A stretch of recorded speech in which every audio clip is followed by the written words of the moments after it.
Hello guys, Northern Light Seer here. This is your 1010 portal reading. I decided to go ahead and do a face video this time because there's a lot of information here. I have been working all morning. I woke up to the sound of the big old church bell down the road tolling, and I have been getting downloads ever since. And the Spirit's been having me pull out all these cards with messages, and basically this video, this reading is about, it's putting all of the puzzle pieces together that will pretty much tie together all of my readings for months. It's a lot of information, so it's going to be a long one. So get cozy, get comfortable, go get you a snack, go get you your drink, twist something up, whatever it is that you want to do, and let's dive right in. I have a lot of things written down. I have a lot of cards out. I have more cards to pull because I want to also see what Spirit has to add to what they told me to pull out. And so I have some decks out that I want to also pull from. 144. So the 1010 portal, it is a time of karmic release, so they're tens, completions, and also new beginnings. So it's a time of release and also initiation. I'm getting to start out with your 1010. This is a master manifestation time. Okay. So write down a list of 10 things that you would like to release and let go of. And then make another list of 10 things that you would like to manifest in. Okay, so include that into your 1010 ritual if you do one. I would highly suggest that you do, because it's going to set the tone for many years to come. And this little puzzle that I got here starts from way before, but it really started picking up at Lion's Gate. Okay, so the 8-8 portal, we stepped through then, and that portal, I have been gathering and getting information and gathering information and getting downloads ever since. And it all literally just flooded in this morning when I heard that bell toll. And it's so funny because I actually have the bell card here. It says an announcement. So this 1010 portal reading is an announcement. And it is a big one. Brought to you by the divine and myself. I am an open channel, and so I am a conduit. Messages come in for me to convey to the collective to help you out. So to start, this portal, 1010 portal, is all about balance. We are in Libra season. This is, and I've heard other readers say that this is the most balanced Libra season, most balanced 1010 portal that we've had in a long time. And this is because of all of the work that the collective has done, all of the signs and synchronicities and messages from the divine, what the universe is doing with the planets and with the moons, okay? And as well as the sun. It's all interconnected. It's all for a reason, every single bit of it. This is the most balanced 1010 portal we've had in a long time. And I'm going to go ahead and rewind just a little bit back to the super blue moon in Pisces that we had. That's strange. I have the wrong card there. Hold on just a minute right there. Actually, the Aquarius moon that we had on August 8th, I believe it was, it started there the same day as Lionsgate. It was right around there. So we had a super moon around the same time as Lionsgate.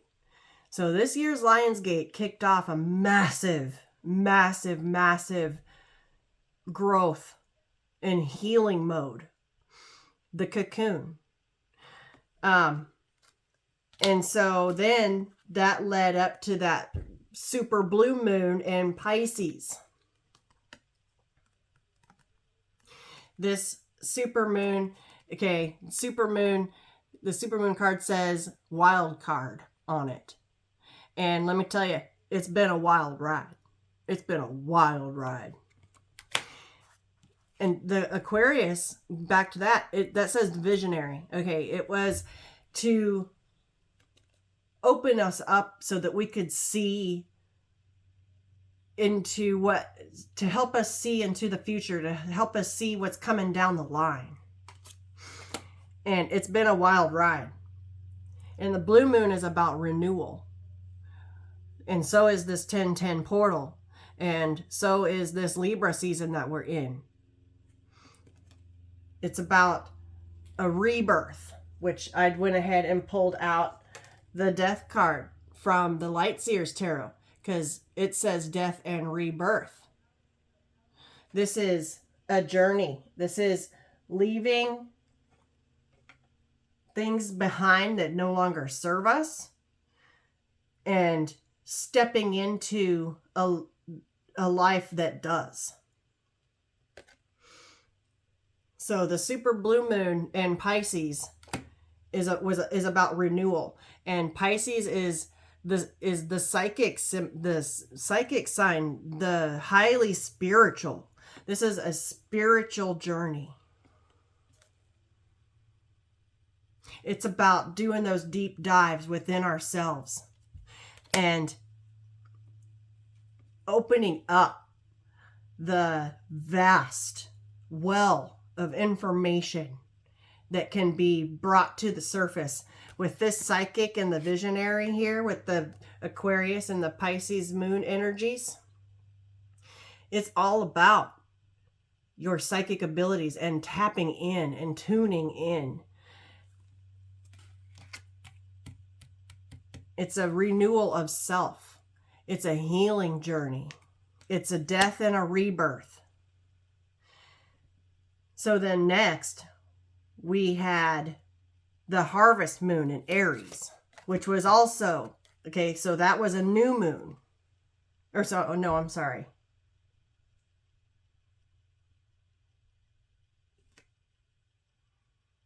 We have a new moon coming. Yes, in Libra. Okay, yeah, that's why that's there. Next, we had a harvest full moon in Aries, which was also a super moon. Okay, we've had a string of super moons, which we always do, but these super moons are powerful. And this one with the harvest moon, we showed our gratitude, and that's where the balancing really started to come in, especially with that yin yang right there in the center. Doing our shadow work, shining our light into our dark, integrating shadow work into our light work, singing in the light and dancing in the dark. And then with the Aries, that's the inspirer. This is like Fool energy as well as Emperor energy. So taking charge and taking control of your thought patterns, your life, and how it's, because your life is what you make it. Our lives are what we make it. And that moon was about showing gratitude for what we already have, not thinking about what we lack and what we don't have. It was about being grateful for what we have and harvesting our blessings. This card's backwards. Harvesting our blessings that we manifested. This moon was connected to the 2 moons in Aries that we had back in March. That was significant. And there's a reason for that, because those were 2 new moons in Aries. And so that was a time of new beginnings. We were manifesting new beginnings then. And this harvest moon in Aries was about reaping those benefits. So for a lot of you, things have, since this moon, have started to come in and started to happen for you. And that's because you set your intentions with those 2 new moons in Aries earlier in the spring. Everything's connected. There's an interconnectedness that is extremely important. And that's what the bottom line of this whole teaching lesson is about. That's basically what this is. It's showing you how the puzzle pieces are all going together. Excuse me. So I want to kind of while we're in talking about the past moons there, I want to kind of take a step back, because there's also been some planets that have gone into retrograde that are significant role players here. I wrote down a lot of information about Uranus retrograding, going retrograde into Taurus. That started August 28th, right around the time of that Pisces supermoon, okay? And Uranus and retrograde, it started August 28th and it goes until January 27th, 2024. So it's still in retrograde, and the reason for it is to test the foundations. I wrote down a date there.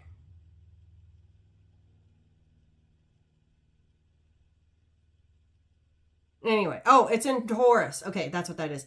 I can't, okay, my notes are like, right, I have to make sense of where I wrote it.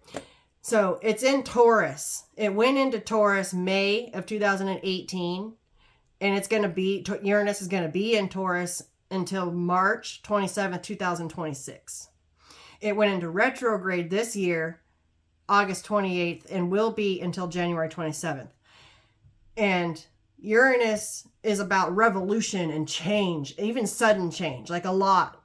Like it can take on a tower type of energy. And Uranus also rules the higher mind, which makes sense with this visionary and the psychic card, with this Pisces and Aquarian energy. Uranus being in Taurus brings a more of an earthy tone to it, a grounding effect. And with it going into retrograde, it's to test the foundations that we have built underneath us, which is funny because that just came up in a recent read about a negative person or energy trying to take down our towers, and which we will experience that all the time.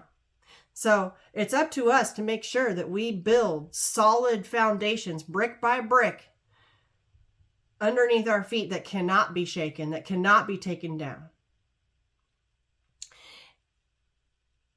It's how we have built our lives around us, the foundation of our world, of our life, of how we live, and in our environment. And it encourages us to develop a self-sufficiency where we're not codependent on other people, to be able to stand on your own 2 feet, which also came up. Damn, Spirit, thank you. And so while it's in retrograde, everything slows down.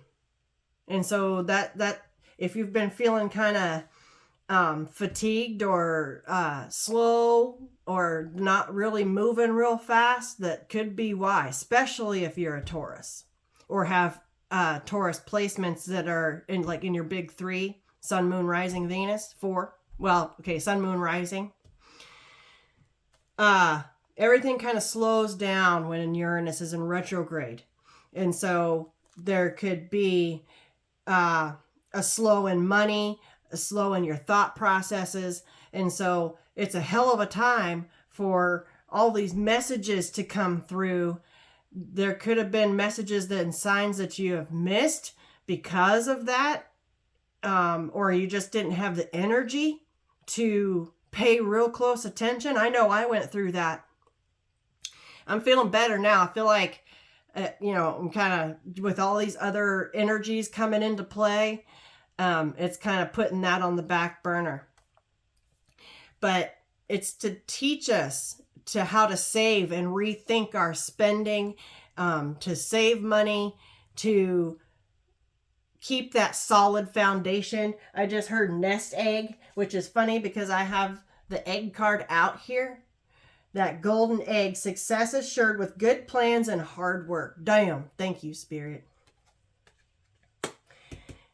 Having a nest egg for yourself to fall back on.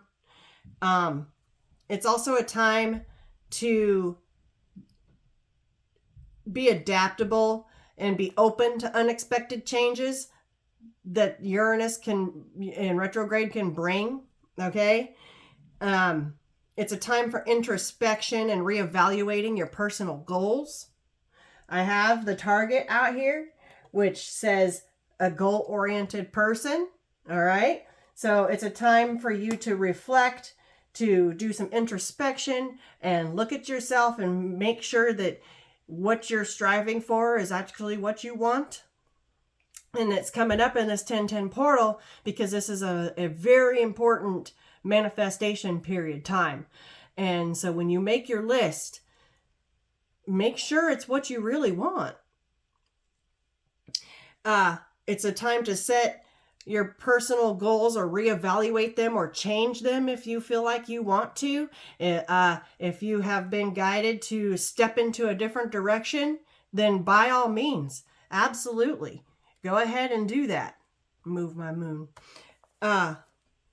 And it's also a time to give us a little bit of a breather, a little bit of a rest period, a liberation from situations or belief systems and things like that have become too rigid or boring.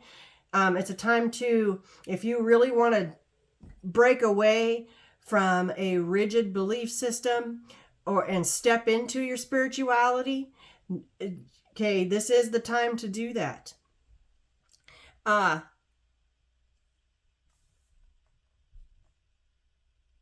I wrote down the mad scientist because Uranus is kind of has this like mad scientist energy. And it says the mad scientist influence slows down and delivers a calmer manner so that we can better understand it and easier to digest it and process it. So it makes it to where your downloads come in and it gives you the time to process everything and make sense of it, which I, for one, am grateful for because it's been a lot. It gives us the opportunity to lean into our growth and all the facets of our lives in little baby steps. And while that can be frustrating because there's some people that just want to like just speed to the end, that's not how real growth happens. Real growth is slow and quiet. Destruction is fast and loud. Okay, so if you find yourself getting frustrated with, I just heard with divine timing in particular, which is funny because I have it sitting right here, right on top of a stack of cards that I have out to go over. If you find yourself getting frustrated with divine timing, that's because the divine, the universe wants you to there's a reason for it. It's to slow down so that you can really process the information that you're getting and take in the energy that we're in and understand it and understand your growth and really lean into it because it's multidimensional. as well as multifaceted. There's many, many, many parts to it. Many different faces, many different facets, many different levels, many different layers, whatever you want to call it. And you kind of have to peel all those layers back and really, if you're going to dive in, then you really got to dive in. And it takes time. But that's the key, is taking the time to slow down and really process everything. And that gets you on your path to your transformative process inside. And it's going to take a while, but it allows you to transcend into something greater in the future. And you're going to want to it's going to slow you down, and you're going to take your calculated risks, right? You're going to really think about things before you do it. And also too, you're going to, a calculated risk is, and that's so funny, I was just watching a show. It's called Virgin River. There's a new season out, so I watched it. And calculated risks came up from his therapist. And what that is it's putting yourself in a situation that you have little to no control over, but on purpose and safely. Okay?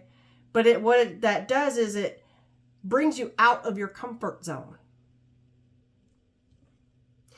And so you can enter situations with caution to protect yourself, your well-being, your heart, your feelings, the work that you have done. And that stepping out of your comfort zone, say you're changing your belief system, or you're learning new things, and you're stepping into more of a spiritual realm, which a lot of you here are already here. But if you're thinking about expanding on it and learning more, which I am a sponge for this shit. Like I'm all for it. I want to know everything.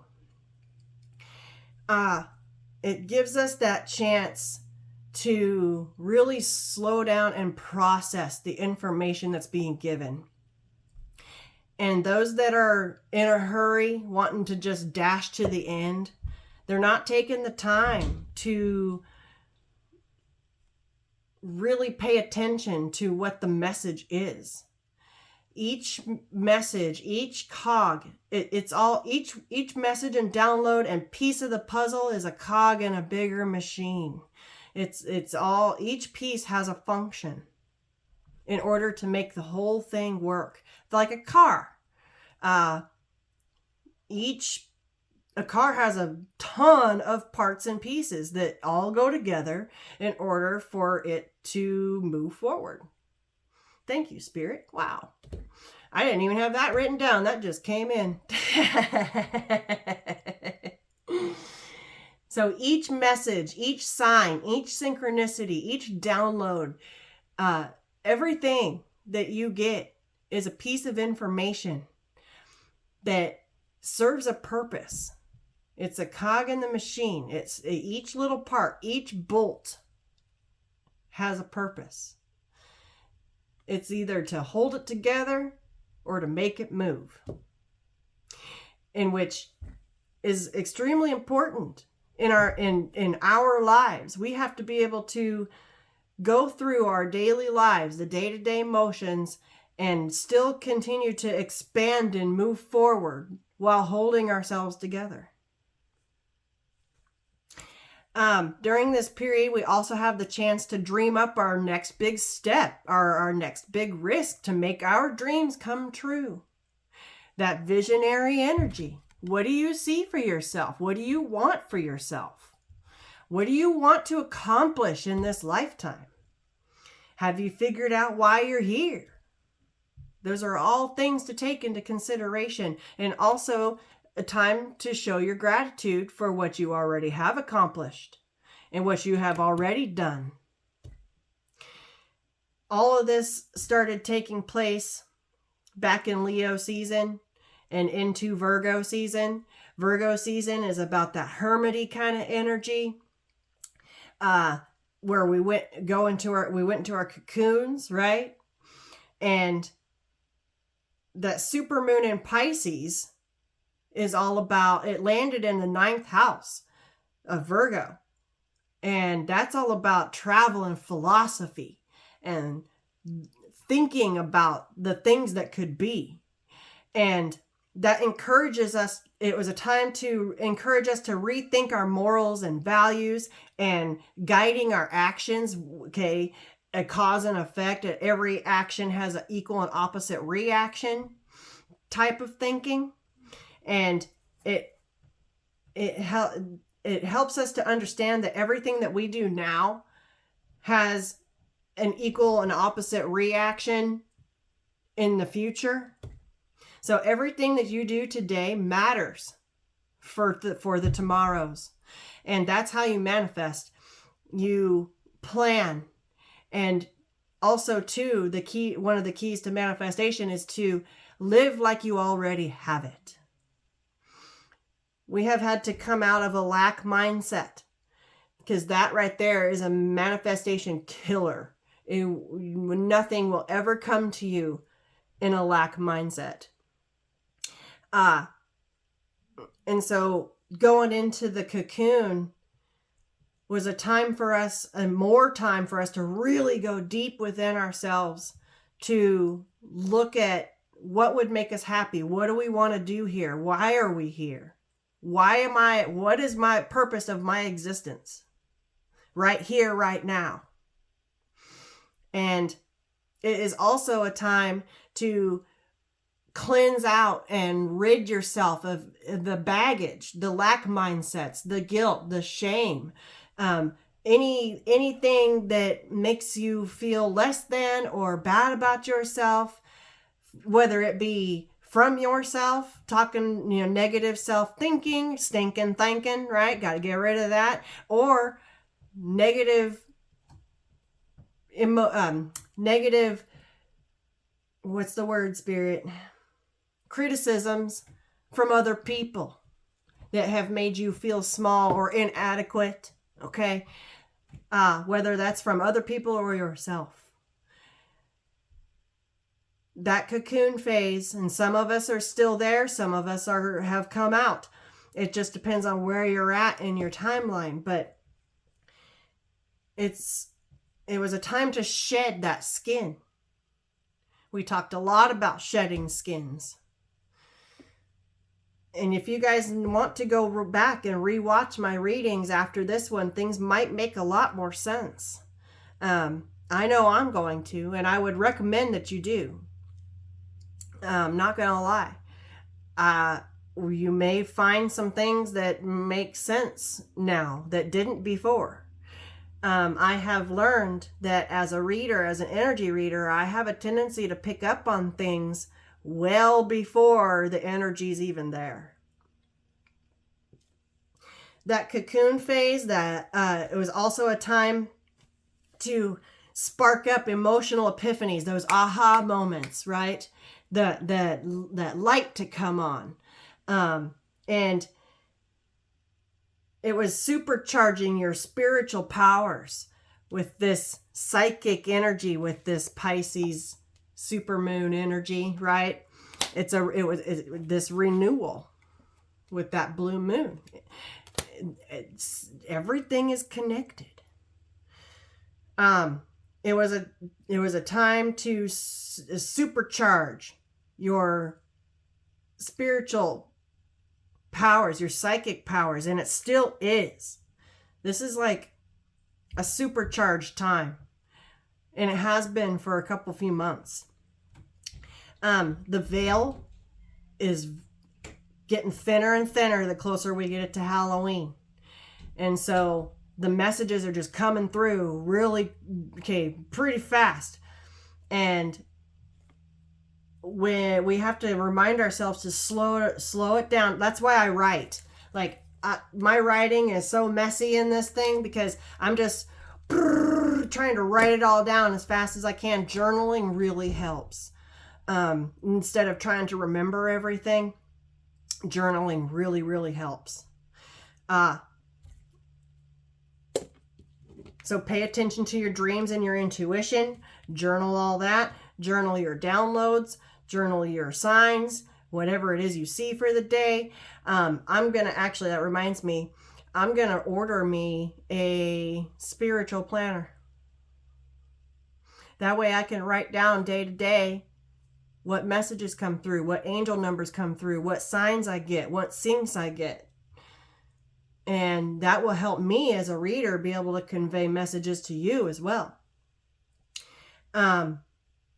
There's also a time to access your subconscious. It still is. Like, this is all these energies are playing together. It's like the universe has done this on purpose.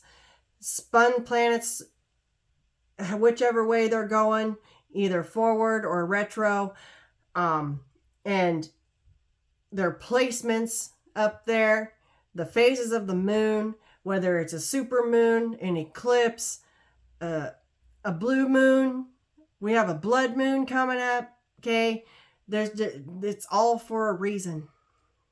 It's a step that it's all cogs in the machine.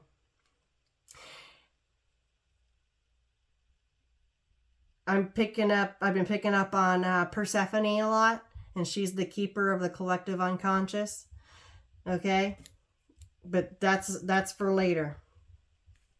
It's also a time to embrace your sensitive side, and your sensitive side means that's your raw feelings about what it is that you want to be and how you deem success. What do you deem as successful? And to get there. And we can harness the powers of the moon to free yourself from the emotional anchors that could be holding you back, or that you've outgrown, or that you've sold yourself short on, and also to amp yourself up. Moons are really helpful in releasing baggage and then igniting new ideas. I'm going to have to pause the video for just a second. Okay. My coffee ran through. All right. So,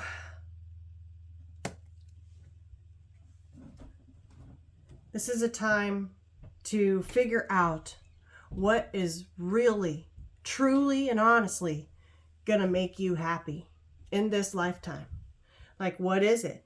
What sets your soul on fire? Now's the time to manifest it. These supermoons that we have are also adding a boost of good luck and good karma. Okay, we've put out our dharma. Everything that we put out comes back, which is our karma, and that's also this harvest energy that we had with that moon. That is okay. I feel like moon energy, while it dissipates, the lesson is still there. Like, it continues on, because we're not supposed to just, we don't just leave that behind once the energy fades. We still take the lessons with us. And so with that harvest energy, with that moon, that helps us to remember what we have manifested and what came back, and to be grateful for it.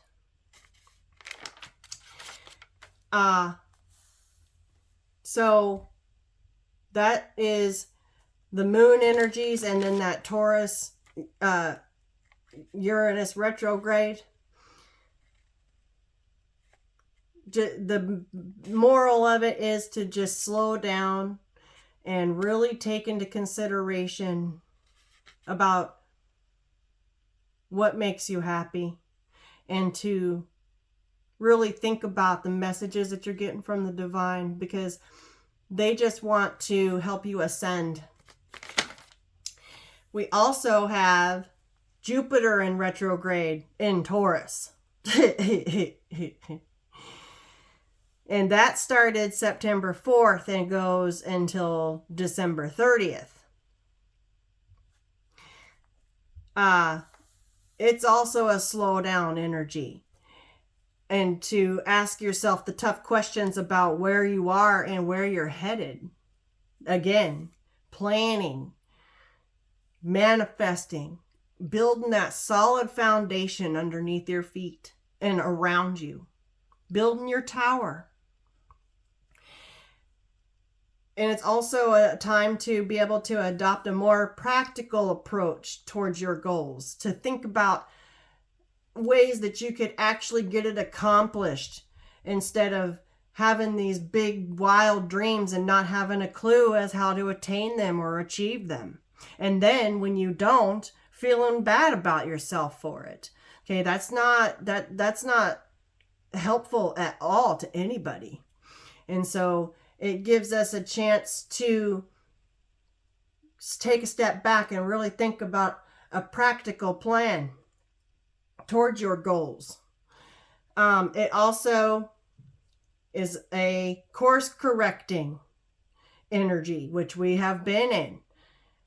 We've been going through this massive reset, this collective reset. It's brought to you by the universe. And it's to help zero in on making sure that your goals are attained and that you can really gauge the value of things. Value over shiny, right? Quality over quantity type of things. Making sure that you have goals that are not too out of reach, that are that you could easily attain, or make sure that you take the appropriate steps to attain them. Not all goals are easy to obtain, but making sure that if you have a goal that is going to take some work, that you have a plan in place to make it happen. Because if you just try to dive right into something without a plan, you're going to be kind of squandering around and not really knowing what to do. So, and also too, it's a time to take off the rose-colored glasses and put on the lenses of the divine. That's that visionary energy. Okay. Being able to see yourself in the future and where you're at now and where you want to be, and crossing that bridge and getting there, taking the steps. But a lot of people keep those the ones that keep the rose-colored glasses on are the ones that deceive themselves and never get to where they want to be. So you have to take off the rose-colored glasses and put on your lenses that you can see, that the divine gives you, and it's right here. It's your third eye. Open up that third eye and you will be able to see the way.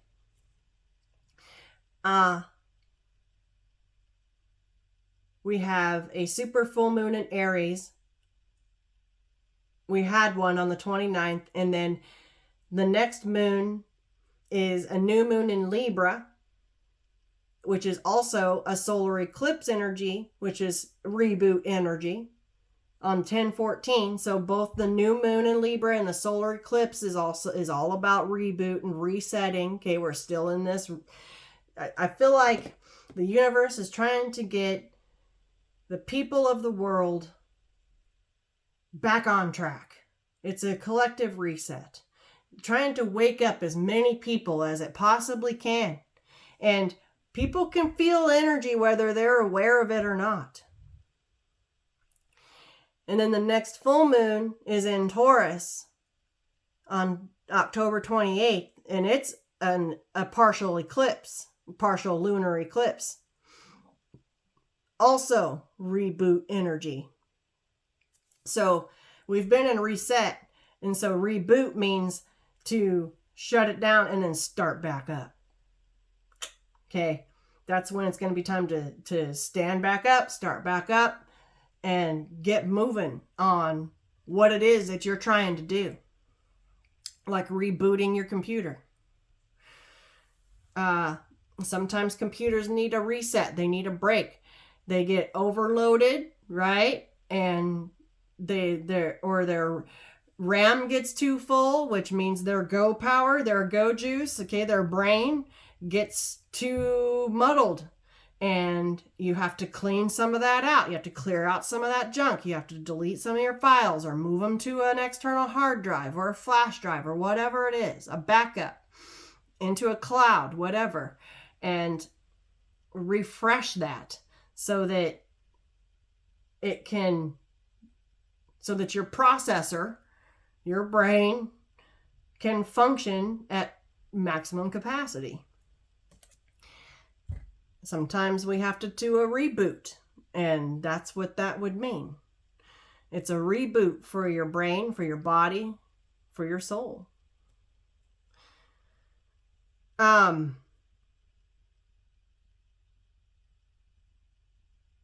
Also, too, Pluto goes direct in Capricorn on 10/10. Pluto has been in retrograde for a while. It went from going direct, moving forward in Aquarius to moving backward in Capricorn, and now it's going to start moving forward again. Or no, I'm sorry. Which way was that?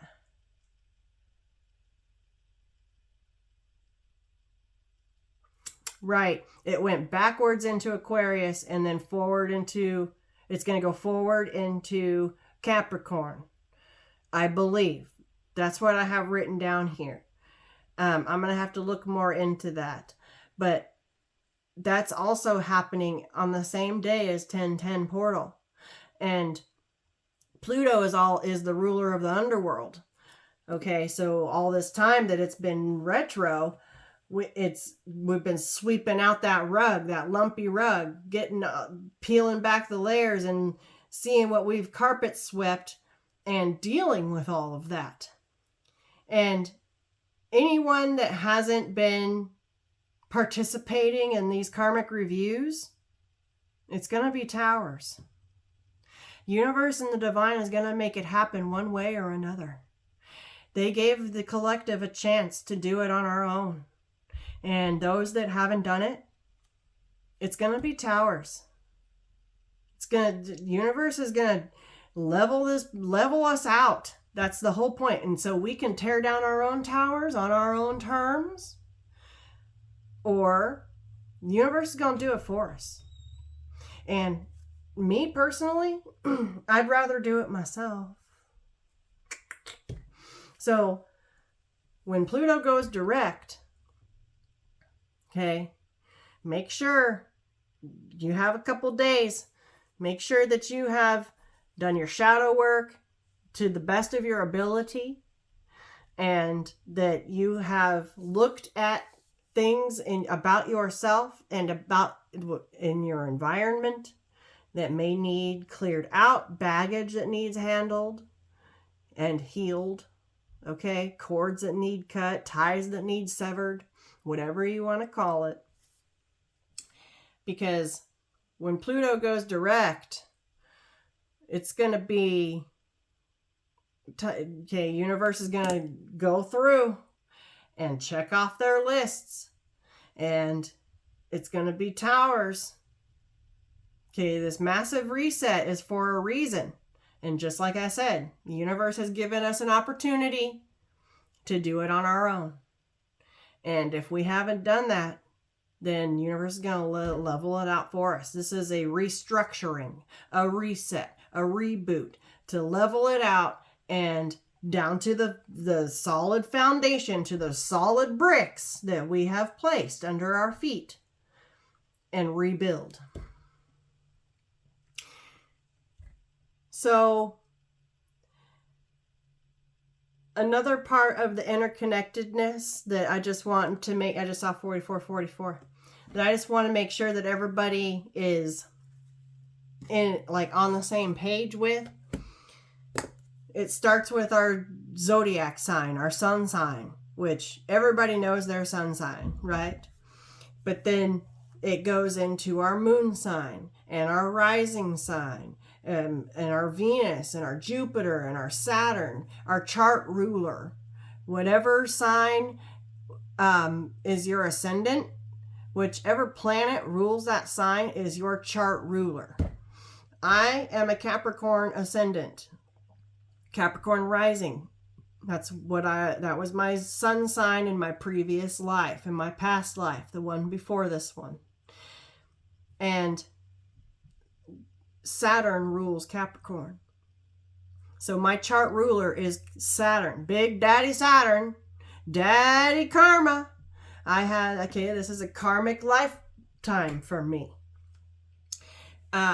So it goes from our zodiac signs into our birth charts, and then what planets are in what houses, so that you can look into your to see what planets affect what areas of your life, and if they're going direct, if they're retrograde, if they're moving forward. Okay, all of that matters, and you can look into that and to see what planet is going to be affecting what part of your life and how, which goes into also your life path. I'm a life path 3, and the Empress is a 3, and so my life path here is about ascending and learning my lessons, learning the values of the Queen of Pentacles, the Queen of Cups, the Queen of Wands, and the Queen of Swords, and integrating all of those lessons into one being, the Empress. And so I just feel like, for me, that's how part of the reason of figuring out why I'm here. And then our nodes, your North Node. My North Node is in Cancer. So I'm on a path 3, which is the Empress, with a North Node of Cancer. Cancer is about nourishing and nurturing and fulfilling and emotional stability and emotional fulfillment. Caring for others, caring for the earth, caring for Mother Gaia, especially with my Taurus sun. And I'm only telling you about myself because that's all I have to go on. I don't know y'all's birth charts in depth, but I'm just trying to help you understand kind of how my thought process about how it all connects together is. And then with our North Node and South Nodes, okay? South Node is about your comfort zone. My South Node happens to be the same as my ascendant sign. I know that's not the same for everybody. But yeah, I found that kind of strange. But it's about coming out of our South Node, what we're comfortable with, and stepping into our North Node, our life's purpose. Stepping into our North Node of things that we need to learn to pass the level, to pass the test, the ultimate test, right? Which goes into our life purpose, which goes into our Akashic records.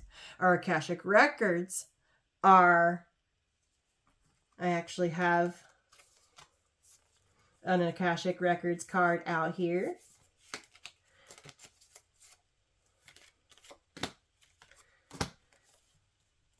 It's the Akashic records is your records from past lives, this present life, and the future lives, as well as your past, present, and future in this lifetime.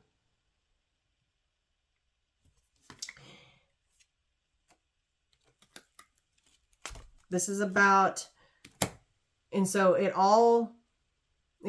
just feeds into the next. It's all interconnected. There's many, many layers. And then you've got your chakras, okay? And that's about self-mastery. We start with our root chakra and work our way up through the sacral to the solar plexus, the heart, the throat chakra, and then the third eye chakra and the crown, all the way up to the soul star. And actually, you could even count the earth star chakra that's not pictured on this card, but it's there. It's about 6 inches below your feet. That is how you connect to Mother Gaia. But keep getting your chakras in alignment. And there is an archangel that rules each chakra that you can call upon to help bring your chakras into alignment. Each angel represents a chakra. Archangel Michael represents the root chakra. And then Archangel Ariel represents the sacral chakra. And then Archangel Shamuel rules the solar plexus.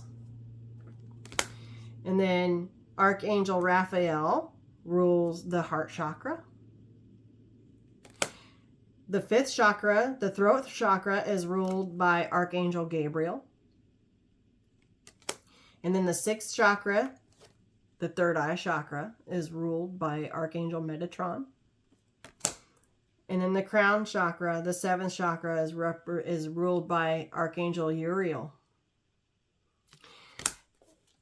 There's also a crystal associated with each chakra. Damn, I did not get that part of my homework done. I knew I was missing something. There's a crystal for each chakra. I know the crown chakra is amethyst. The third eye chakra, I believe, this is lapis lazuli. And then the throat chakra, I have sodalite here, I believe it is. And then the heart chakra is green aventurine. The solar plexus is citrine. The sacral chakra is carnelian. And then the root chakra, I'm not entirely sure which one the root chakra is. What rock is this, Spirit? What stone is this? The root chakra. I feel like it's red jasper. Yeah, grounding. Red jasper. That's why I didn't do them, because I have my little thing right here, my chakra board. Thank you. I told you it was a lot. It was a lot of information. We're almost an hour in and I haven't even gotten through this. It's going to be a long one, guys.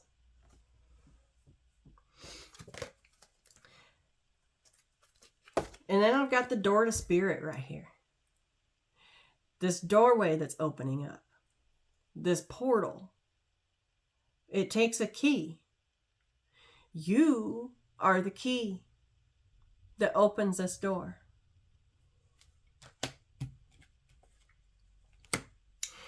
And what I'm also feeling like too is that with this portal energy and all this information and all these planetary things that are happening and the moons, and it's just a lot. Okay, it's a lot. And I feel like with this storm warning here, I heard one of my downloads, I channeled messages this morning was Eye of the Storm. So what I feel like is keep yourself in the center. Keep yourself centered, and it's all just kind of whirling around you, right? But it's nice and calm and peaceful and serene in the middle, in the eye of a storm. Okay, keep yourself there. Try not to get swept up in the chaos of it all, because it can get chaotic. It can. Keep yourself nice and centered. Keep yourself in the eye of the storm, because we're trying to open up this door. And there's a peace dove right there. And it's funny because I also have this happiness card out, which is white doves.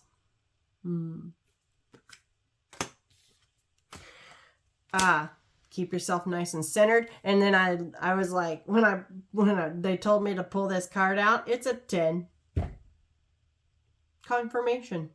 Okay, 10-10 portal. And then it goes, this is all to bring us into perspective and into balance with our divine masculine and our divine feminine within inside us. Okay? Balancing the scales. We are in Libra season, right? Keeping your life in balance.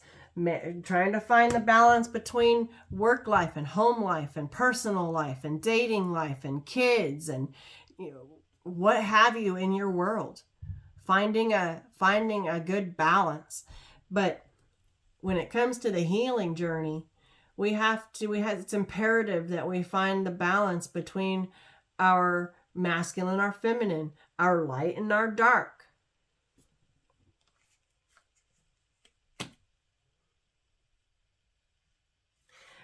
I believe, some could argue that that's a cup, but that looks like a scale to me, like a food scale. Scales. I feel like we can't put too much pressure in on one side or the other. We have to find the balance, because if we lean too much in one direction, that's going to keep us out of balance. We need a certain amount of masculine and a certain amount of feminine, whether you're male or female. We all have both, right? Everybody knows that. And we have to find that perfect center so that everything is in balance within self. So not only are we trying to keep our chakras in alignment, we also have to keep our masculine and feminine sides of us balanced, as well as our light and our dark, which dark is represented by the feminine and light is represented by the masculine. Sun and moon energy. The sun is masculine, the moon is feminine. It's all about finding that perfect balance.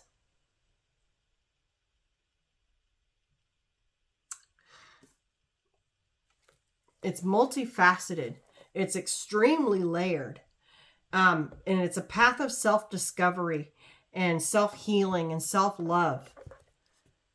These are all channeled messages I got this morning. It's about wholeness and a soul retrieval and a soul revival. I also heard mirroring and reflection. I heard release and ignite. I heard spheres and initiation. I heard the wild unknown, the wild card. We're stepping into a territory that is wildly unknown to us. Okay, so I feel like Spirit is trying to help us out and keep us centered, because it could get wild. It's a wild ass ride, and it has been. I have a feeling that it might start to get a little wilder.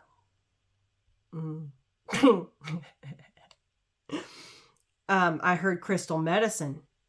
I've also been seeing a lot of peonies lately, like all day long yesterday, peonies. But so there's going to be some unions taking place, soulmate unions, marriages taking place.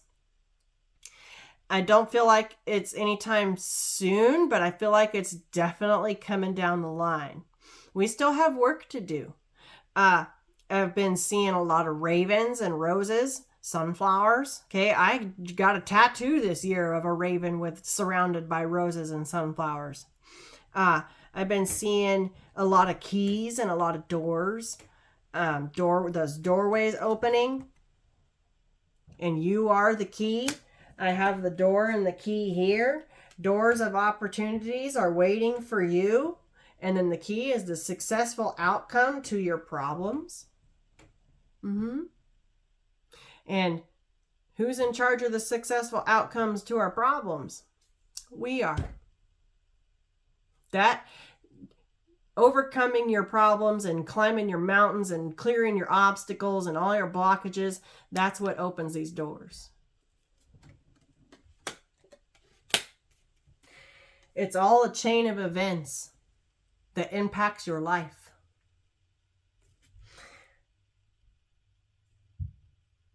And that chain goes around the globe. I feel like universally, the universe is trying to get the world to break their chains and evolve and ascend.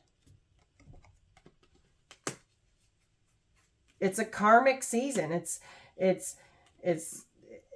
We will reap what we have sown with the haystack here.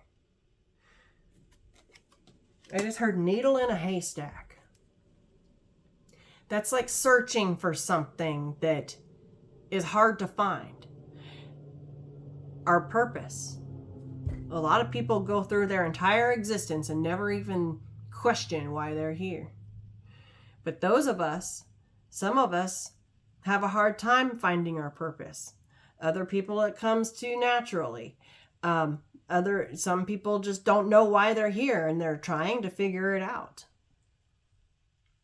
I also heard talisman, okay, which is a talisman is it's like a pendant or a charm or something.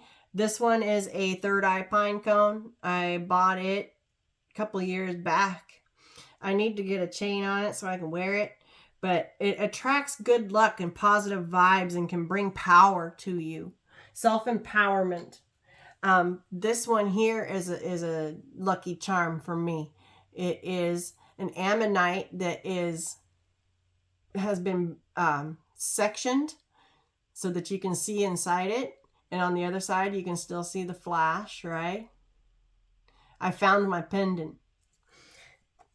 It's one of these that's been sectioned so that you can see.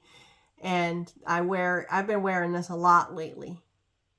And what these do is it sucks in negative energies, whether from myself or around me, and transmutes it into a positive.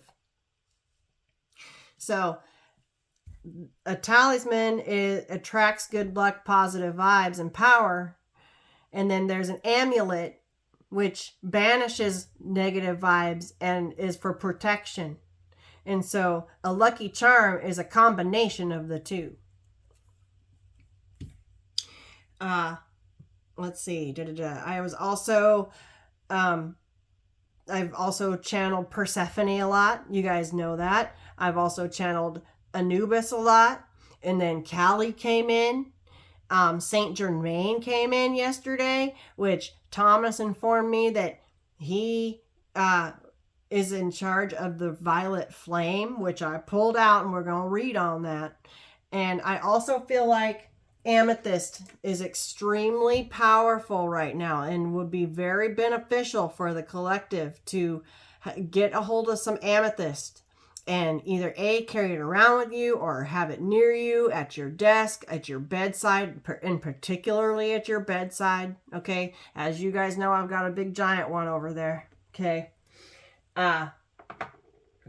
Amethyst is really important. I was looking at these cards that I pulled out, and there's a lot of purple. It's all about the crown chakra. Awakenings and messages coming in from the divine. I'm going to go ahead and set my book over there.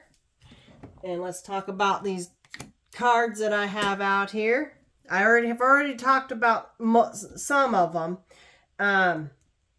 But so I did pull out my cards that represent Persephone to me. I did a written reading with these cards in particular, and it happens to be the Death card. So when I think about Persephone, her and Hades were in a union down in hell, and she had to escape. And I feel like this is what she looked like down there in hell. My camera is not really focusing that well. There we go. That's right. I haven't done a face video in so long that I forget it wants to focus on my face rather than the card I'm putting up. So I'm going to probably cover my face so that you guys can see the cards. This is what she looks like in hell. See, there they are in the background. Persephone and Hades, right? And she had to crawl her way out of the depths of hell. And she didn't want to live in hell no more. She had to use that scythe and cut her losses and crawled her way out. With this bow here, she set her sights higher, which I have the arrow here. Okay, she wanted more. And with that hourglass right there, she knew it was time.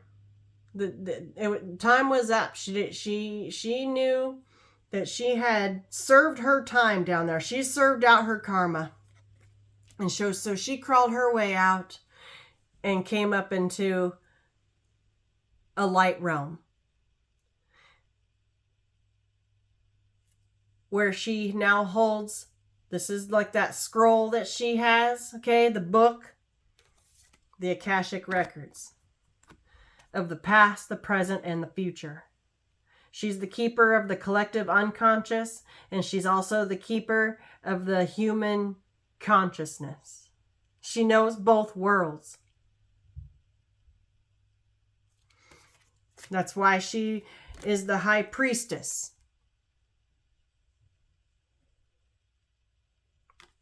She knows all the secrets. She has a scroll that says Torah. She's got the keys right there in her hand. She's surrounded by pomegranates all the time in most cards. She's got her spirit animal there. She's connected to the moon.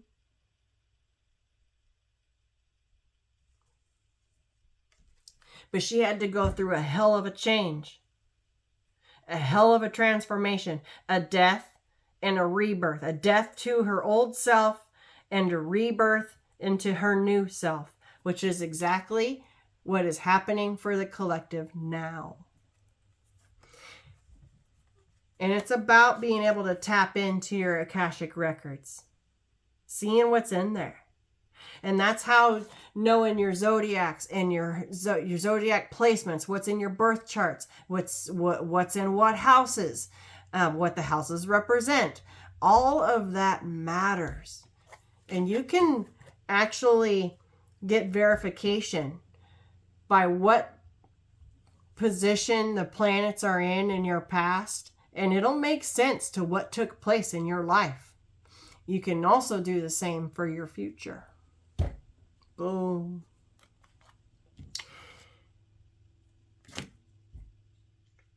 It's a healing journey, though. And you guys have heard me talk about the pearl a lot. And this, I found my favorite, okay, the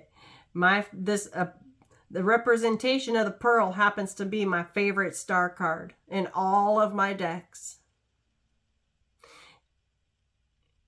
It's a beacon of light in the dark. And when we find our pearls, that means that you have done your deep dives into yourself and brought your pearls to the surface to wear as a trophy of your healing. And the fact that it's the star card, okay, when you do that, you're pretty much solidifying your wishes and your hopes and your dreams to come true. It shows that you have great faith in yourself and in the divine. And that makes you become a beacon of light for others. Self-healing, self-love. You are then able to have ascended enough and are able to help and guide others. Your journey could end up being the guide to someone else. That could be your purpose. I know that that's mine. I know that coming out here on YouTube and telling you guys my story and how I got here today it helps heal me, as well as it could be a guide for you to help you along in your journey. I've also been picking up on Anubis a lot with this Libra energy, okay? With this balancing of the scales, with this balancing of the masculine and the feminine, with the balancing of the light and the dark. Anubis is in charge of balancing your heart against a feather. And I feel like Anubis with this 1010 portal is when he's going to come in and balance your heart against a feather. I just saw 1111. It said 011101. 1111 is one of my channeled numbers I have written down.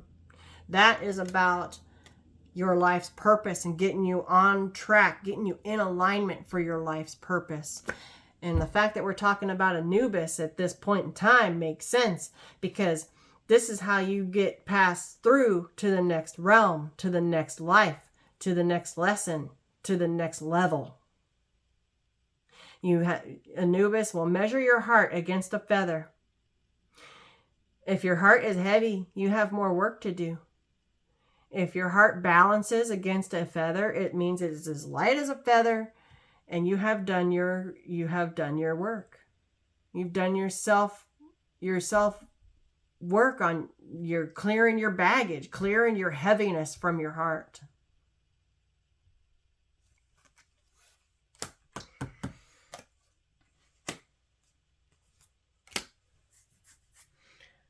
Thank you, Spirit. Spirit just drew my attention right to the spear.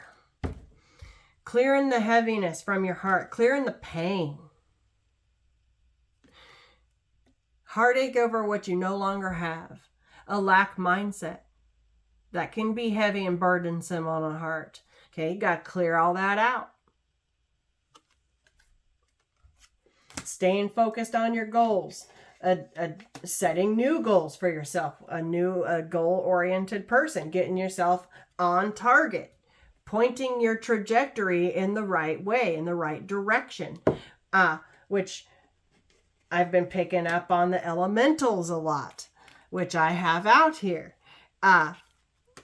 The compass energy, right? Do I have a compass out here? This deck doesn't have a compass. I'm actually surprised it doesn't have a compass, to be absolutely honest. But I guess the arrow kind of gets the point across. You are on the right path regarding some aspect of your life. Pointing yourself in the right direction.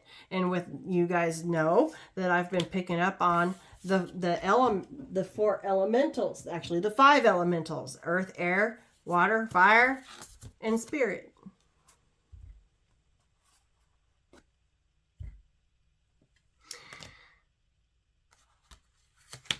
Earth is north. Practical, grounded, and determined. Okay. Fire is south. Passion, enthusiasm, and creation. The element of air is east.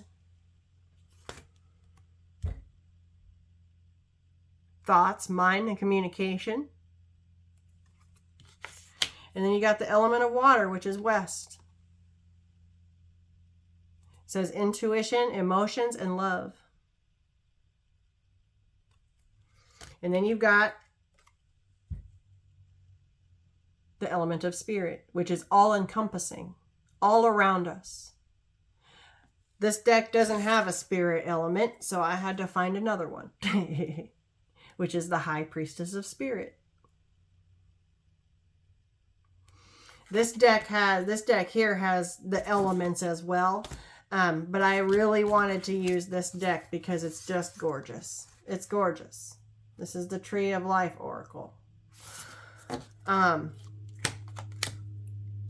We encompass, like I said before in a previous reading, pay attention to which way the wind blows, because it'll show you which element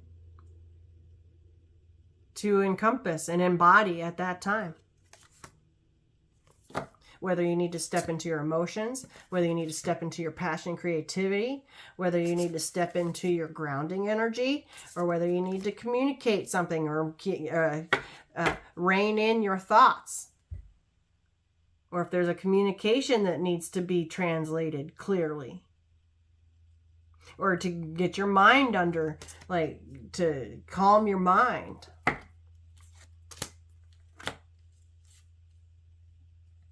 This is all an initiation, and look at that. When I pulled this out, there's spheres right there. And also, too, there's Stonehenge back there, okay, too. This is about finding ley lines, places on the earth that you can connect to the divine, to your ancestors. But this is an initiation into through the door of spirit, through this portal.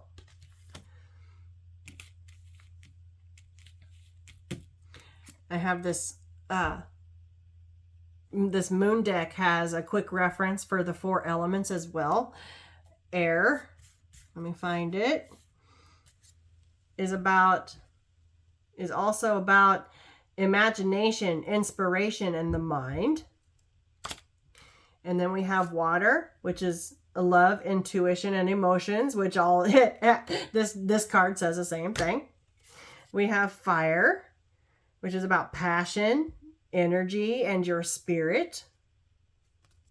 And we have the earth, which is grounding, protection, and your body. So the earth is about your body. Your fire is about your spirit. And then your water is about your emotions. And your air is about your mind. It's all connected. It'll tell you what you need to be paying attention to. And being able to be all-encompassing with this divine spirit will let you know what you need to direct your attention to, what part of you needs attention at any given time. And then I also have this ignite and release energy here, which is about, okay, we got the first quarter and last quarters of the moons. I feel like it's also new moon's full moon energy as well. So there's many times we go through constant death and rebirth cycles. Okay, it's always. Some are big, some are small. Just keep yourself in the eye of the storm. It can get a little crazy. It absolutely can.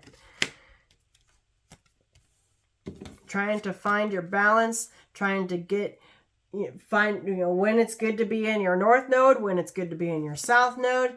I feel like the universe is trying to push us towards our north node, which is into our future, which is about our life purpose. We talked about that one. We talked about these guys. This Akashic Stargate here, it says aligned with purpose, crossroads, and no wrong path. So Spirit just wants you to pick a path. You've got many portals here that you could go through, right? You got many options. And there's no wrong one. Just as long as you pick one, you're going to be fine. And then we got this karmic board clearing, energetic clearing, rewriting your story and living your truth. Okay, this is leading me.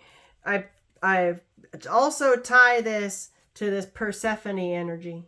Okay, she had a different story, a different life that she wanted to live, and she crossed over, and now she can live in her truth, her true authentic self. Also while knowing the secrets, okay, of the collective unconscious. And then I have Melchizedek. Okay, I'm sorry, I'm probably butchering his name. But he came out in my last reading yesterday. And it's about a higher learning. Activating that crown chakra. See all this purple? Look at all this purple. It's embraced by light. Mission uncovered. Do not give up. The Order of Melchizedek. He's about a higher purpose, a higher perspective, a higher learning into the divine matrix. I connected this card to him because this pattern, the flower of life pattern, is back here behind him. The flower of life is connected to the divine matrix. It's all interconnected. Every point is connected by more than one way. And it's all for the sake of healing. Interconnectedness, synchronicity, and it says God incidences instead of coincidences, because there's no such thing. God incidences. That's a hard word to say. And that looks like a portal.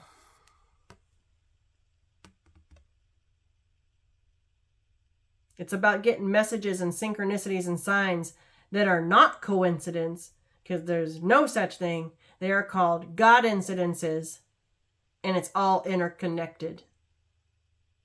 Multifaceted, multidimensional, multi-layered. And he helps with that. It's a higher learning process. That higher mind.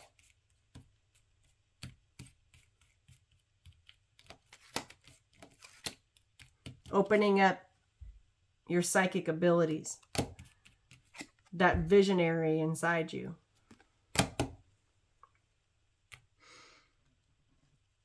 Embracing the light. Embracing your healing journey. And then we talked about the amethyst already, and she came out yesterday too with this holy amethyst. It's divine alchemy. This is a deliberate creator, a deliberate manifester. This is like the temperance.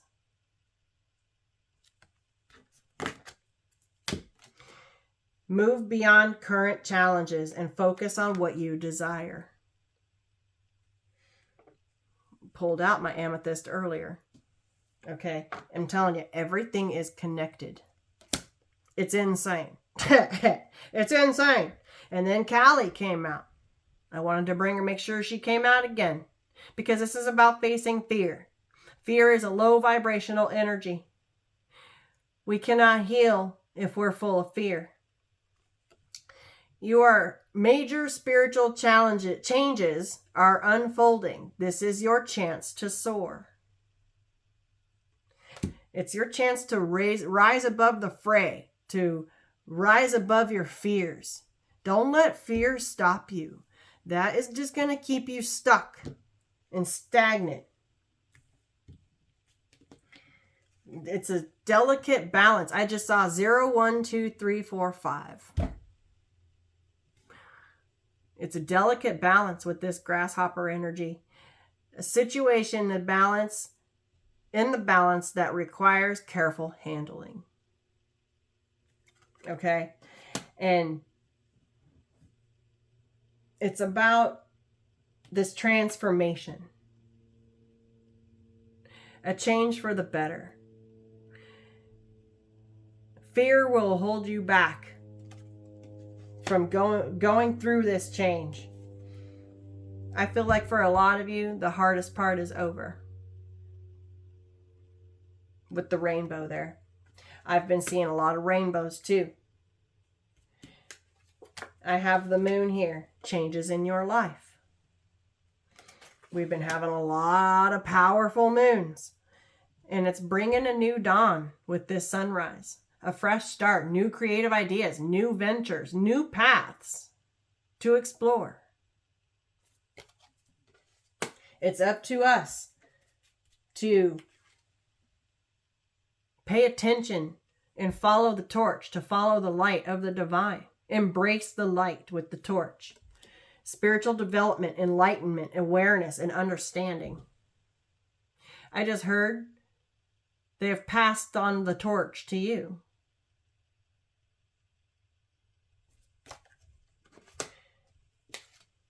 To bridge the gap. Successfully overcoming any problems. Bridging the gap. Successfully overcoming your personal problems and bridging the gap between the 3D realm and the 5D realm for yourself. Bridging the gap between your existence and your life purpose. Bridging the gap between your heartache and your heart healed. Bridging the gap between your normal, everyday, day-to-day activities and your higher learning. It's layered. I also have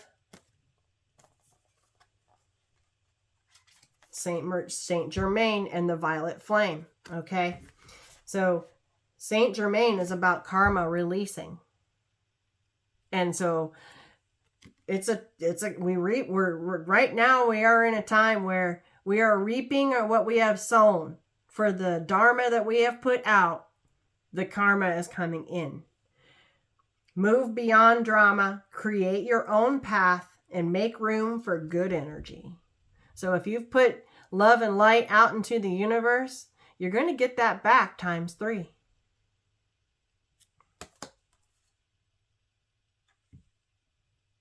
I never even saw those symbols back there.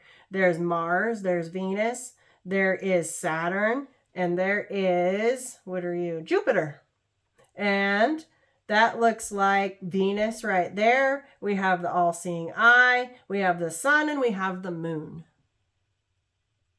We talked about Jupiter, we talked about Saturn, we haven't talked about Venus so much, but Venus just went direct, I believe, in Libra. Yeah. Finding balance in love, in partnerships, in friendships, relationships in general, with other people, with yourself. Venus is all about love and beauty and health, all of the beautiful things in life.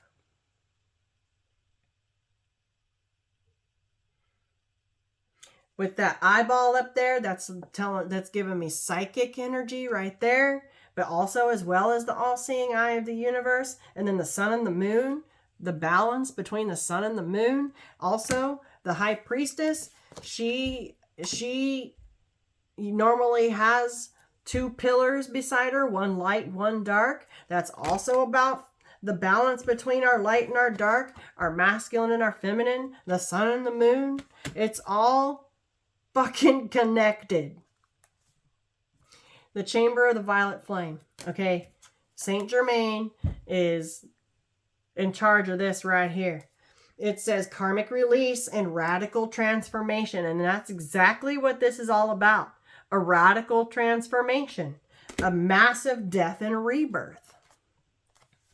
It says the violet flame is a spiritual retreat space that holds a powerful energy of transformation and transmutation. I said that when I was talking about my ammonite here. It can be visited in meditation and invoked through prayer and affirmation. Spiritually, it is seen within a chamber, often as a giant roaring flame, and sometimes with silver and gold shining through the violet. When we connect with the violet flame, we are being given the opportunity to detach from lower vibrational experiences and turn darkness into light. Damn! Ultimately, this is the gateway of alchemy. Okay? And which, where is it? We have the divine alchemy right here. It's all connected, guys. I didn't even make that connection until just now.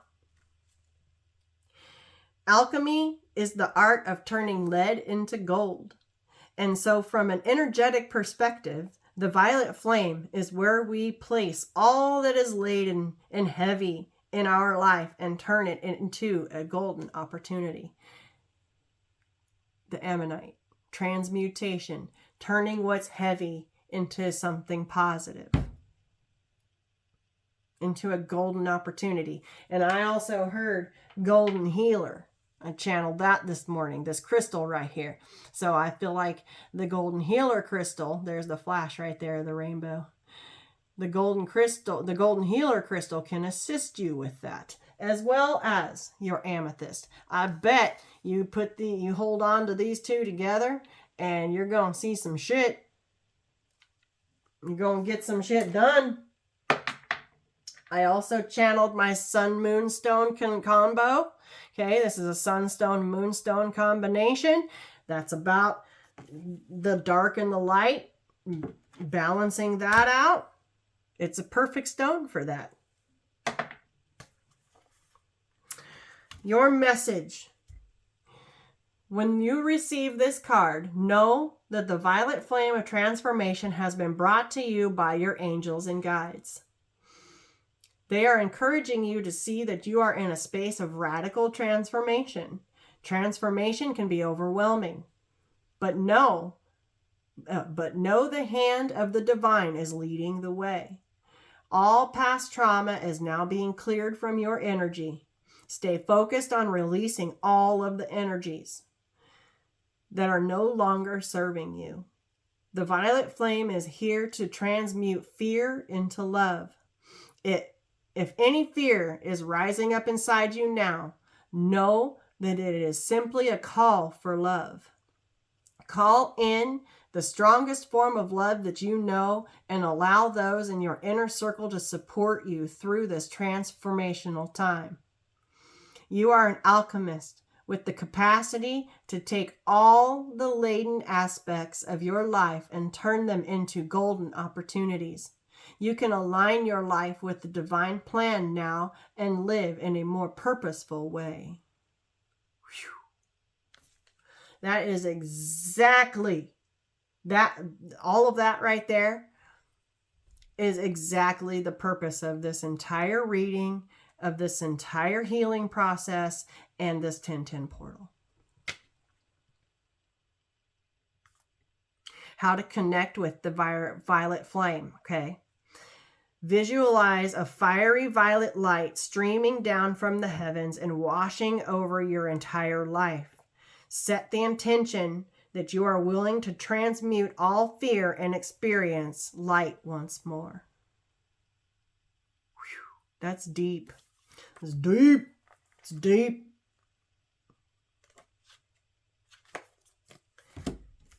The chamber of the violet light. Violet flame. It'll clear out your karma and your fear.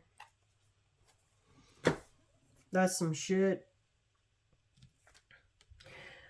Okay, so we've gone over all that.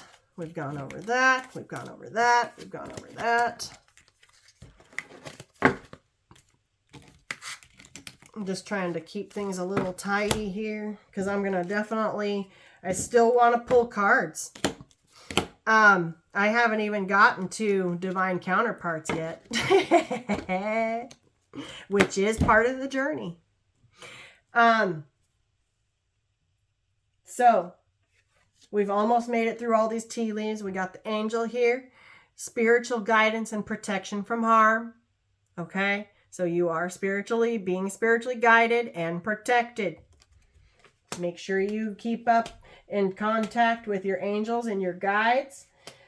We have this golden egg, okay, which is, and I also pulled out the beetle card because I've been picking up on a scarab beetle.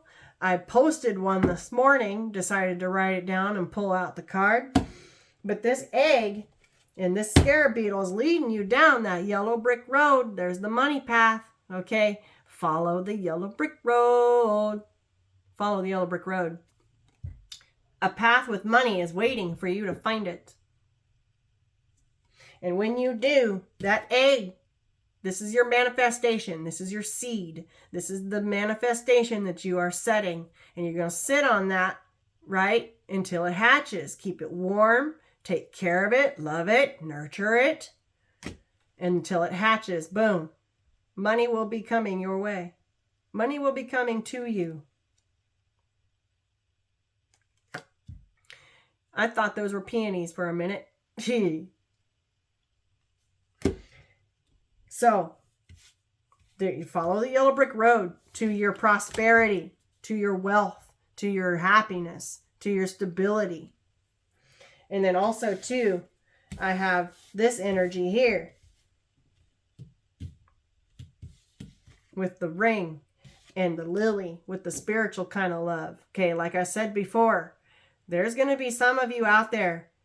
There's going to be some divine unions taking place here. And that's how we're going to jump into Bridge the Gap, but into the Divine Counterparts section of this reading. You're calling in a spiritual kind of love. You're calling in your divine counterpart, your soulmate, your true twin flame. A marriage will take place, either romantic or in business. You will be receiving a precious gift. Okay, with the diamond ring here, and then the marriage card. Okay, I've got 2 rings and some roses there. Oh, that's 3 rings. Wait a minute. Oh, yeah, there is 3 rings. The man's ring, the engagement ring, and then her wedding band. Yeah, that makes sense. Yeah.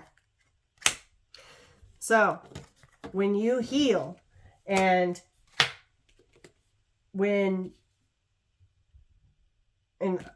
I have the horseshoe here as well. That's the good luck. You guys know that I posted a horseshoe. I've been seeing horseshoes too. When you guys heal and you love self, that is when you are putting out the right frequency and the right vibration to call in your divine partner. And it's all in divine timing.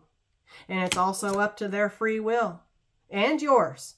Whether or not there's been shadow work done and completed. That's that deep diving. Looking under those carpets. Sweeping it out. Cleaning it up. Cleaning out your emotions. Bringing your pearls up to the surface. Right? Going through your ascensions. You guys are already together in the fifth dimension. Look, there's a portal right there. Okay, there could be many unions taking place once this portal happens. I just heard 1111. So 1111 is the 4 of Wands energy. Okay, soulmate twin flame energy right there. I went ahead and pulled out the soulmate and twin flame energy here. These are divine unions between divine masculine and divine feminine. But first, before that can happen, the healing and ascensions have to take place.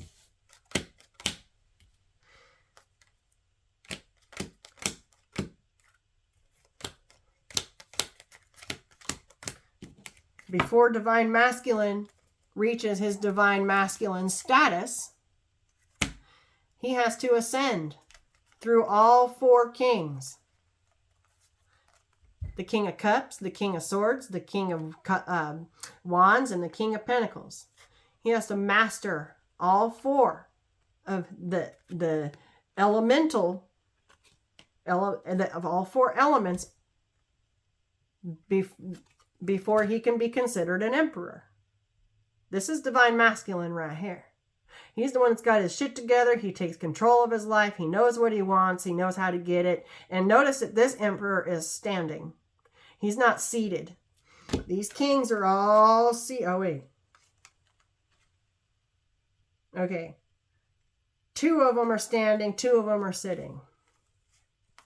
The king of coins, the King of Pentacles, this is financially stable, right? This is about having a solid work prospect, financially solid, stable, and secure. The King of Cups is about mastering his emotions, being the ability to be vulnerable.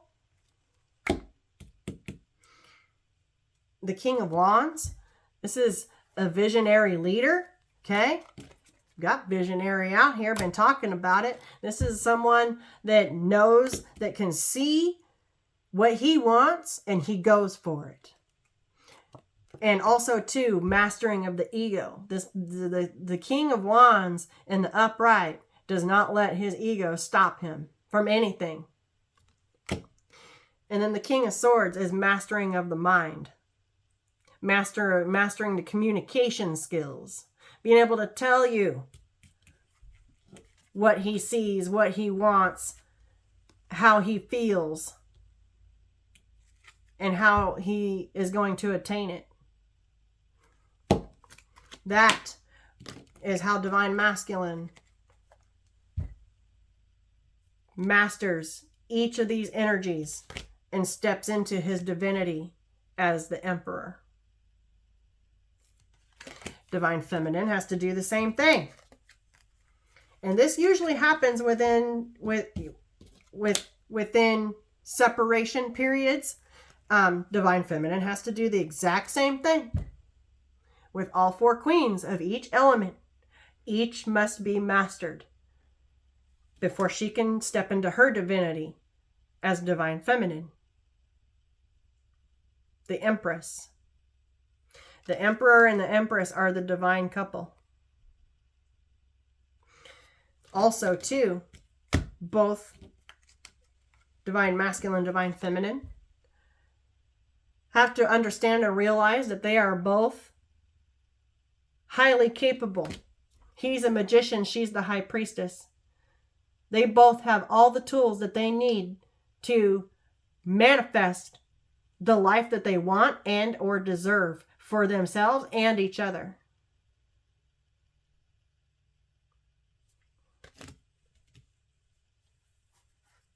I just love how all these High Priestesses that I've got, she has a book, okay?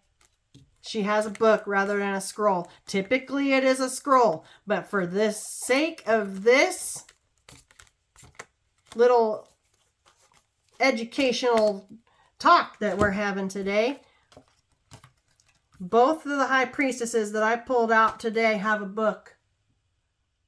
And it's the Akashic Records, which is a book. I just love it. I just love how Spirit just brings it all together.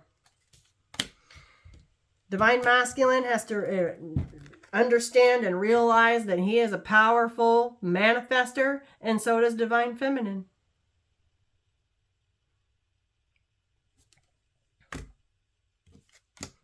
This is also a divine couple to me. The High Priestess and the Magician.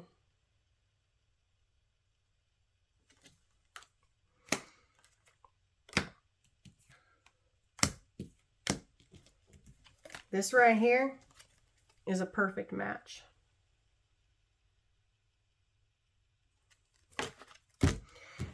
Both have to heal, both have to ascend in order for any kind of union to take place. Making sure you guys can see them. That's the Lovers, the Two of Cups, and the Four of Wands. Okay. For either any of these kinds of unions to take place, healing has to have happened. And they got the peace doves right here. Okay. The door to Spirit with the peace doves. The happiness.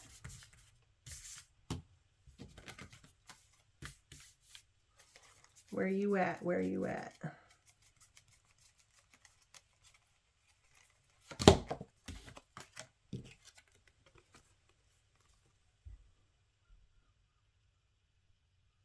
Boom. All of that has to be achieved before this divine union will be allowed to take place. This spiritual kind of love. And it is a special one. It is. We have the Time Machine and the Divine Matrix. here. This is this portal that we're in. And it just happened to have a rainbow portal looking thing on the back of these cards. But I feel like we're getting ready with this portal, getting ready to step into a different timeline. We're gonna, like, we're realm jumping, we're timeline jumping. We are jumping timelines.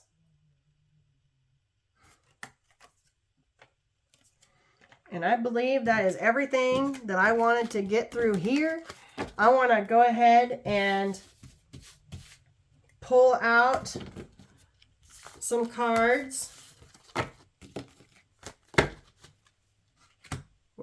I'm going to pause the video, use the restroom again real fast, and then we'll shuffle some out. I told you guys this was going to be a long one. This is a special time, and it's really important. And I feel like a lot of energy has built up to this moment. I'll be right back. Okay. I also I almost forgot, and I went to clean them, like stack all these up, and I almost forgot to talk about what's coming when it comes to the moon, right? So the next moon that we have is a new moon in Libra. And new moons are about new beginnings, and Libra is the peacemaker, the balancing of the scales. We're still in this balancing of the scales, this Libra energy, okay? And I feel like this is going to be where Anubis comes in. So between the 1010 portal and the new moon in Libra, which is, I believe, on the 14th, get that heart as light as a feather so that you can have your new beginnings. Clear out your baggage. It's getting down to the wire, I just heard. We also have a solar eclipse around that time. A couple days later, I think, or maybe right around the same time. I can't remember exactly when the solar eclipse is supposed to take place, but it's soon. And that says threshold right there. This is about, okay, I've just heard we're at the precipice. We are at the threshold of this portal, of this door. The threshold of a door, right? The door that's opening. The door that's opening is the portal.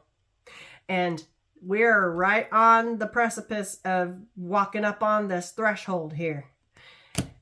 After that, we have a full blood moon in Taurus. So we have two planets in retrograde, Jupiter and Uranus in Taurus. And we also have a full blood moon in Taurus, which is also going to be a partial lunar eclipse. Taurus is the lover, okay? Taurus is soft and sensual, all about the cozy things in life, the finer things in life, and this rebirth with this blood moon. Okay, this goes right along with the energy that we are in. And with it's a fulfillment with this full moon, because it says fulfillment there. This is the manifestations that you bring in, that you manifest on your list of 10 things to let go of, 10 things to bring in, right? That you would like to see in your life. That's what you're going to do, the same thing. You're going to bring that list of 10 things that you're manifesting into your new moon in Libra ritual. And that is going to you're going to start to see it materialize with this moon. That is fulfillment, but also too, it is fulfillment of this rebirth, this death and rebirth process. Seeing it through, fulfilling it, so that you can be sovereign, so that you can stand alone with this lunar eclipse. This is also, eclipses are about cleansing and banishing, right? Letting things go. Like I said, it's a constant purging and rebirth, purge, rebirth, purge, rebirth, purge, death, rebirth. We go through many. And I feel like with the moon cycles, that is more along the lines of the smaller things. And then when it comes to super moons and lunar eclipses and solar eclipses, the fact that we have a solar eclipse and a lunar eclipse, one right after another, this is about the sun, things in the daylight with the solar eclipse, our day-to-day lives, our physical realm, our environment. And then with the lunar eclipse, that's more internal, inside. The solar eclipse, I feel like that is things in your outer environment, people that are no good for you, jobs, moving. Say you outgrew a home and you need to move homes or downsize or whatever it is. That's your outer environment with the solar eclipses, making changes and getting rid of things and baggage that no longer serve you and moving on to better things. Okay. And then with the lunar eclipse, that's more internal work. Negative thoughts, stinking thinking, heartbreak, sadness, trauma, childhood trauma, ancestral healing, clearing generational curses, things like that. That's lunar stuff. And so that's just my own personal opinion. I don't know if that's fact, but that's what I feel like the purpose of the solar and lunar eclipses are. You can take it or you can leave it. It makes sense to me. But with this blood moon here as a lunar eclipse, and notice they're both red, okay, I couldn't ignore that. And it's so that you can stand alone. You govern yourself. You make your own rules and you follow them within your own guidelines fitting to your own life. And that's why I like spirituality, because it gives me that freedom to be who I am unapologetically. And as long as you're not an asshole, there's nothing wrong with that. So that's what's to come. And of course, I will do more in-depth readings on those moons. Look at this. I have Purify right here at the top of the deck. It is the Sage Moon. I'm not sure when that is. We'll figure it out. Yeah, it'll come along. And then New Growth, the Seed Moon. I'm assuming that would be in the springtime sometime. Okay, so what I feel like with those two being right there on the top, look, expansion. Look at this. Expansion keeps coming up. This is planting the seeds for new growth. It's to purify self, to go through these deaths and these rebirths, to purify self so that we can plant our seeds of manifestation and bring them into fruition on the right foot, being able to stand on our own 2 feet. Okay, let's shuffle out some cards. I'm going to pull from the Shaman's Dream first. I love this deck. And then we'll get from this deck the Oracle of 7 Energies. I love that deck. I have so many decks that I just love to use, and I literally could probably pull from each and every single deck that I have in this read. I could, but I have a lot of decks. Jill was asking me how many I have yesterday. I don't even know. It's a lot. I would have to count. I'll take a count. I will. There's the obstacles right there. And that creates a wall. It's a blockage. Okay. It's time to take down your own walls, tear down your own towers. That does look like a portal right there. Look at that. Looks like a portal. Netcaster, preparations come to fruition. Look. You just can't even. Yeah, look, Moon Maiden. New beginnings. Telling you. And then the Dust Devil moving out of stagnation. That looks, okay, little dust devils. Those are like little mini tornadoes, right? Coming out of stagnation. Overflow, overwhelm with plenty. And then Winter's Dream. It's a gestation period. And look, there's an ammonite right there. Boom. Ding. This deck, man, I just can't even. And some people, okay, those that the universe and the divine are trying to wake up as many people as it possibly can, because there's been so many people that are just wandering around aimlessly out there, lost on their compass, have no idea which way they're going because they refuse to answer the call.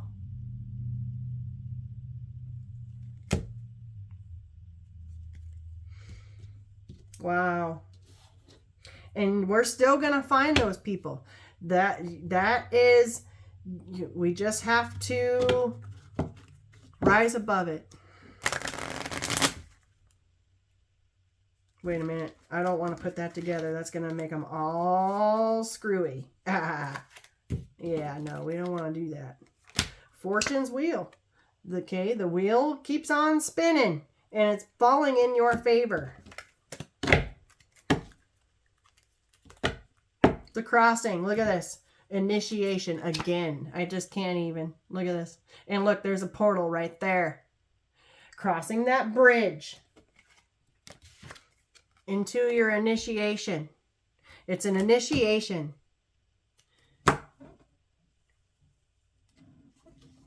We have initiation out here already.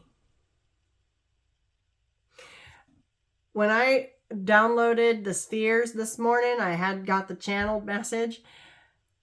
I was surprised to see it and hear it because I literally just ordered a bunch of crystal spheres last night. I can't wait till they come in. I'm excited. I don't have any.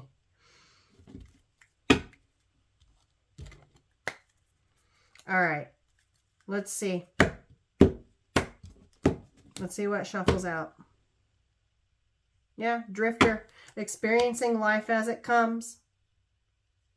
Just kind of going with the flow, okay? Your ships are coming in. There's a ship right there. It's like it's going down a column of walls, okay? You're going to have to tear down the walls in order for the ship to be able to have room to roam. In order for the ship to come in, you got to tear down the walls.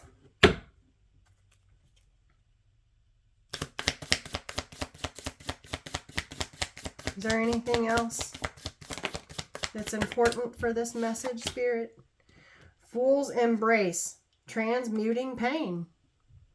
Boom. And that looks like a red moon. Transformation of pain. Look, 22. I wrote down 22 as a number right there. I wrote down 10, 10, 11, 11, 3, 3, 3, 7, 7, 7, 12, 12, 12, 21, 1, 1, 1, 3, 3, and 22. And I've also been seeing 4, 4, 4.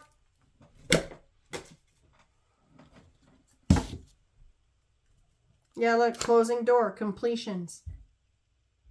When one door closes, another door opens. Okay. Lay of the land, ancestral wisdom, another big ass moon.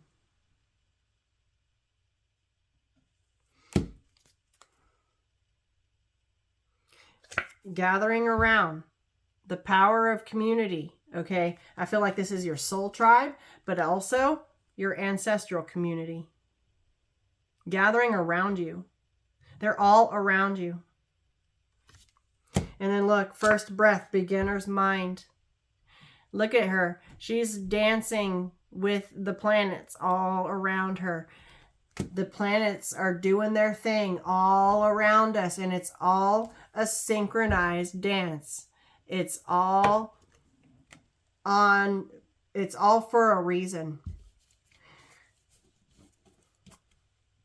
And then Feast of Plenty, choices and their consequences. I was talking about earlier, every decision, every choice that we make has an equal and opposite reaction. That looks like a big giant pearl too. Just saying. Okay. Wow. We got heart, home, compassion. Be patient with yourself. Have some compassion for yourself. And then we have beloved, radical acceptance. Radical transformation calls for radical acceptance. And then the farther gate, bold step forward. It's about stepping into that portal. It's a bold move. But the light of the divine is shining down.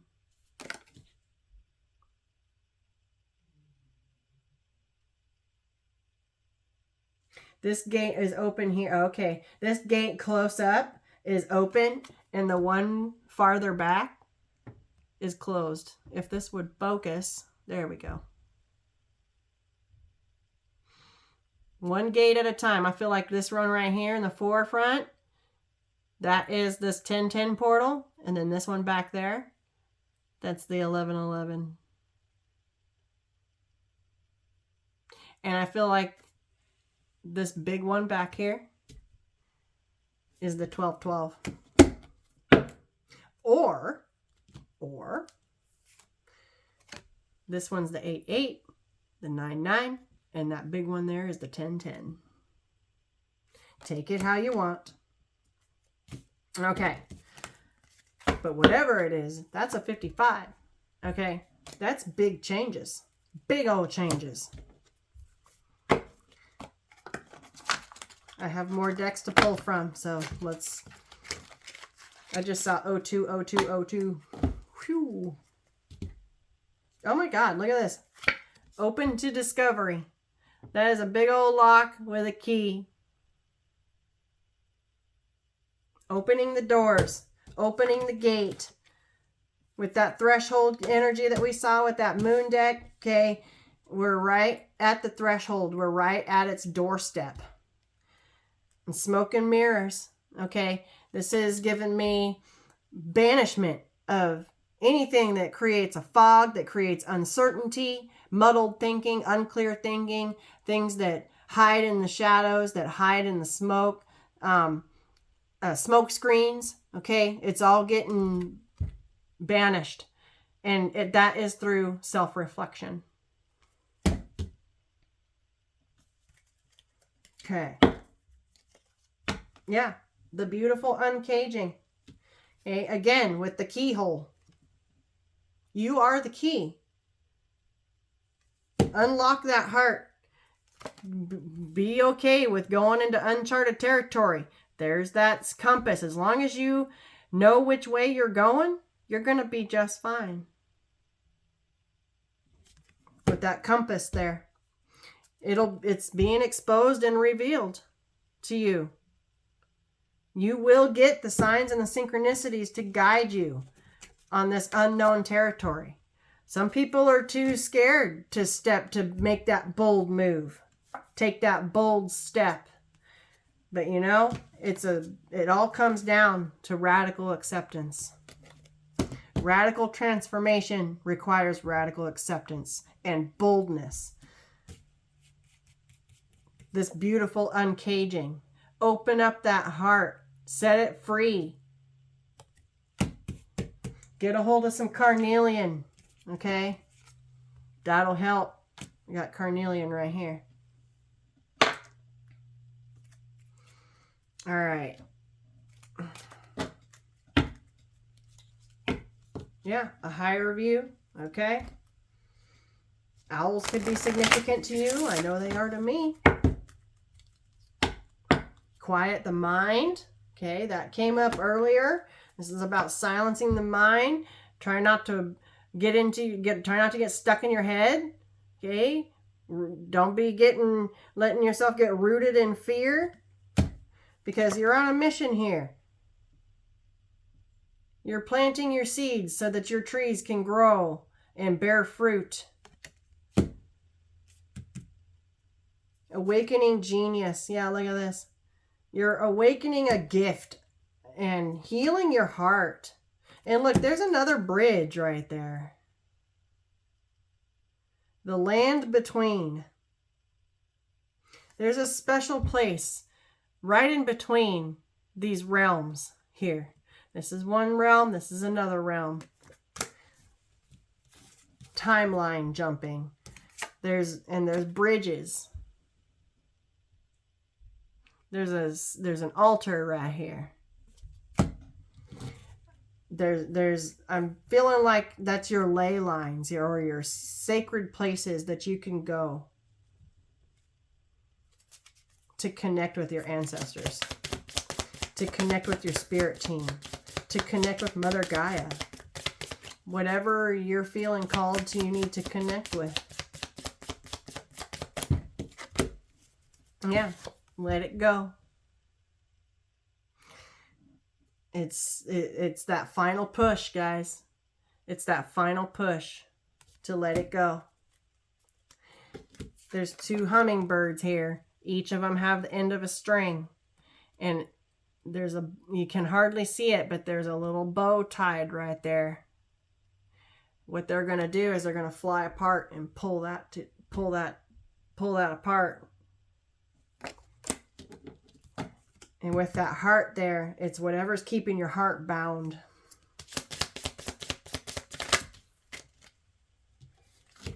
Yeah, beyond the ordinary. This is about thinking outside the box, thinking outside of the ordinary.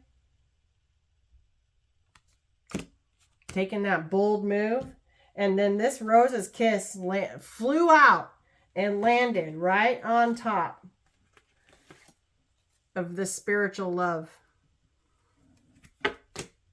There's definitely unions taking place. And there's a ladybug there. Okay. That's a symbol of good luck.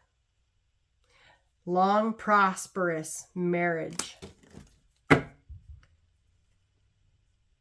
Somebody's been wishing upon a star. I feel like all of us have. And that is a child. That could be childhood wishes and dreams to have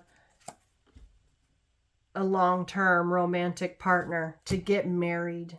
You could have been one that daydreamed about your wedding day when you were little. Yeah, the power of purpose. Okay. You realizing that you're not just another cog in the machine. You're not just a worker bee. You're breaking them chains and realizing your purpose, and that there's power to be held in that. And you're willing to release it all and focus on your wishes and your dreams. Okay, this wishing on a star and blowing on a dandelion is the same thing. Making wishes, manifesting, hoping, wishing, and praying. Having faith that wishes and dreams can come true. You just got to break free from the matrix. Not being just a cog in their machine. Not following along with their tall tale. Seeing beyond. Seeing beyond the actuality, what they try to have to seeing beyond what they put in front of us. And actually feeling the world. Feeling the vibration of the world with the oracle's gift. The oracle is like a prophet.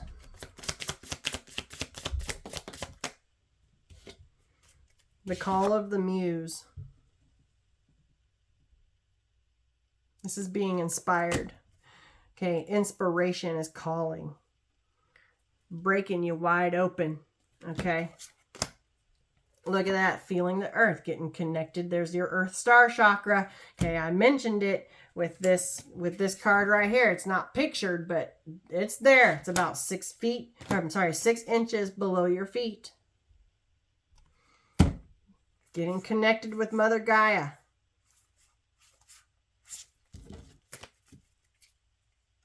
Whoa. Waking the lion just slid out. Waking the beast.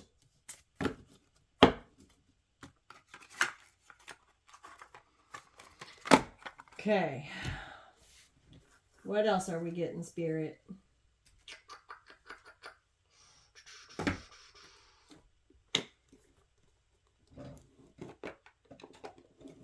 I want to see what comes out of this crystal medicine deck. I haven't used this deck in a while.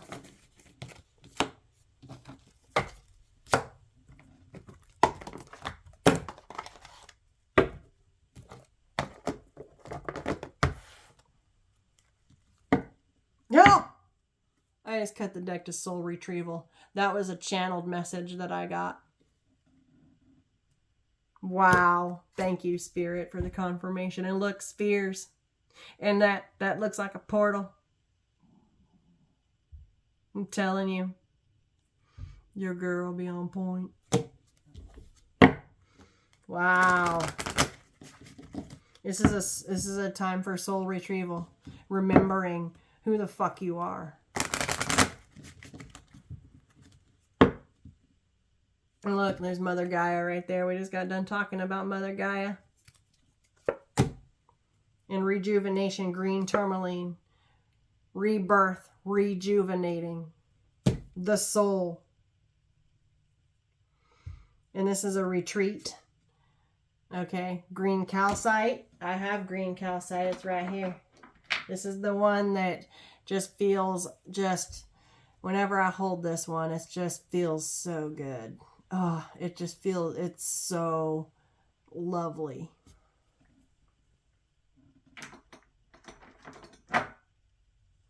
And look at that. Oh my God. Self-mastery. Okay. I just can't even make this shit up, you guys. Boom. I said self-mastery with this chakras card. Wow.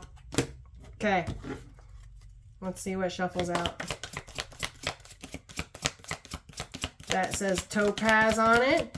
It also says spider. She's got a spider on her shirt. Spiders are about hard work. Okay, they build a web. That is hard work. Takes a lot of effort. We got the angels, spirits, and God. It's angels and spirit guides here. That is the upper world. We have the middle world right here. I'm telling you, this is bridging the gap. This is a portal between the middle world and the upper world. It's connecting realms. We're jumping realms here. We're jumping timelines. And then also too, truth and integrity came out. And look, there's the flower of life right there. And we got cleansing. Black tourmaline, feather, white feather, burning sage in an abalone shell. Okay.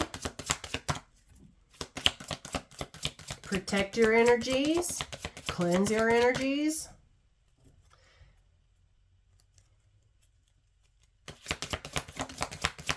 And moving forward with the arrow. You are on the right path regarding some aspect of your life. This is air energy, okay? So clear your mind and just move forward. You're on the right path. It's okay. You're in the right trajectory. You're doing good.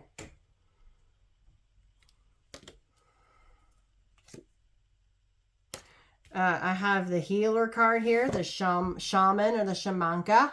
Okay. That is a Numite stone. I don't have one of those. But look at this. I have soul awakening. We have soul retrieval and soul awakening. Remembering who the fuck you are. And look, that says amethyst. Amethyst is extremely important right now. Carry it around in your little medicine pouch.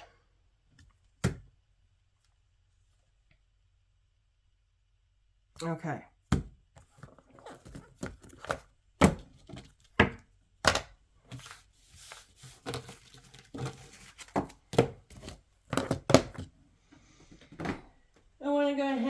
let's go ahead and get some tarot out.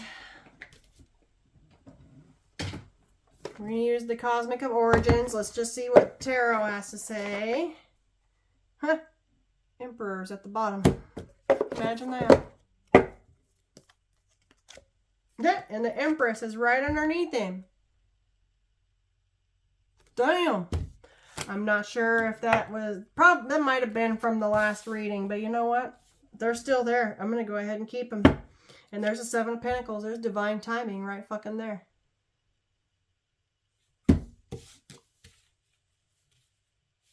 Wow. I totally forgot those were there. Yeah. Cut the deck to the Four of Wands. Okay. There's definitely some unions coming in. There's absolutely going to be some unions taking place in divine timing. Okay. The seeds have been planted. They're taking root. Trees are growing. Okay. Now we just got to wait for the fruit. Son of Wands. Son of Pentacles. That's the Knight of Pentacles. After a lot of slow, long, hard work. That was painful. Yeah, Three of Swords, Five of Pentacles. Okay. It takes a lot of work and intentionality to come out of a lack mindset and not focus on what we no longer have, with like what that spear said. Not focusing on the heartache of what we no longer have. Lost loves. It takes a while to get over it, to get through that. Yeah, with the Nine of Swords, there's that web. It can get your mind and your heart just trapped in a web that you cannot, that it seems impossible to escape from. You can't escape from it. It takes a ton of intentionality and protecting self. Seven of Wands. Protecting your energy. Okay. Loving on self with the Mother of Cups right there. Pouring into yourself.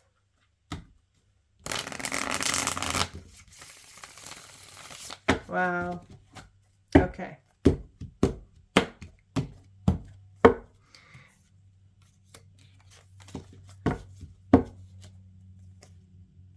Two of Wands. Choose your path. Set your intentions.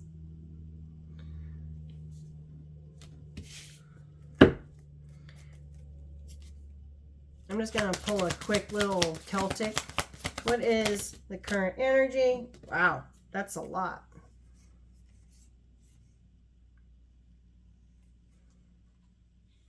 Got the Six of Cups, okay, with the Five of Wands, with the Chariot. That's the current overall energy.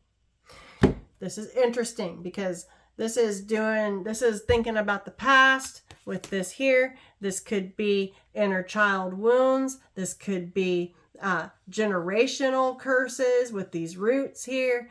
This could be mastering self with this chakra colors going up there. Illumination. Okay, this Six of Cups is... I love this Six of Cups because it could mean so many things. But what I feel like this is the past has been conflict, and with this Five of Wands here. But it all had to happen in order for this transformation to take place. In order for you to grow. And now with the Chariot is all about taking action and moving forward. And also about balancing the light and the dark.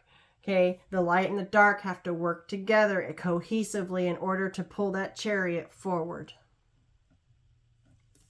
That's the current energy. Leaving the past, healing the past, for leaving the drama behind, and moving forward into this portal.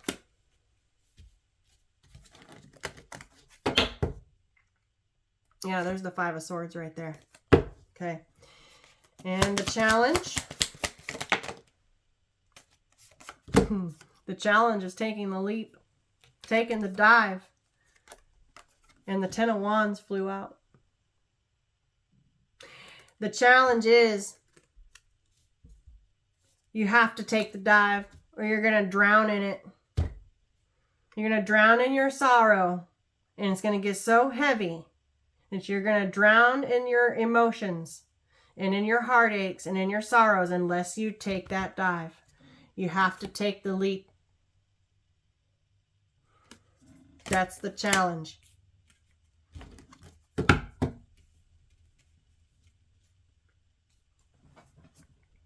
Okay. Foundation. Yeah. Libra season. Justice. Bringing yourself justice. Balancing your light and your dark. Balancing your masculine and your feminine. Manifesting with the Magician at the bottom of the deck. Manifesting a new start for yourself. Manifesting a new and balanced beginning.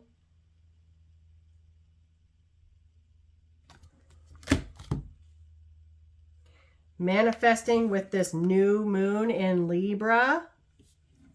Damn, Spirit. Damn.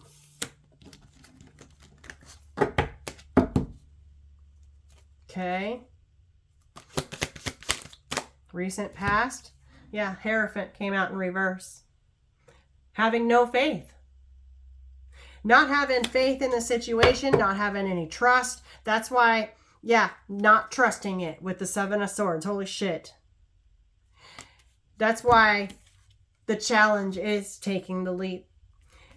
The challenge is taking the leap or you're going to drown in it is because in the past you've had reasons to not trust and you've been let down. You've been hurt.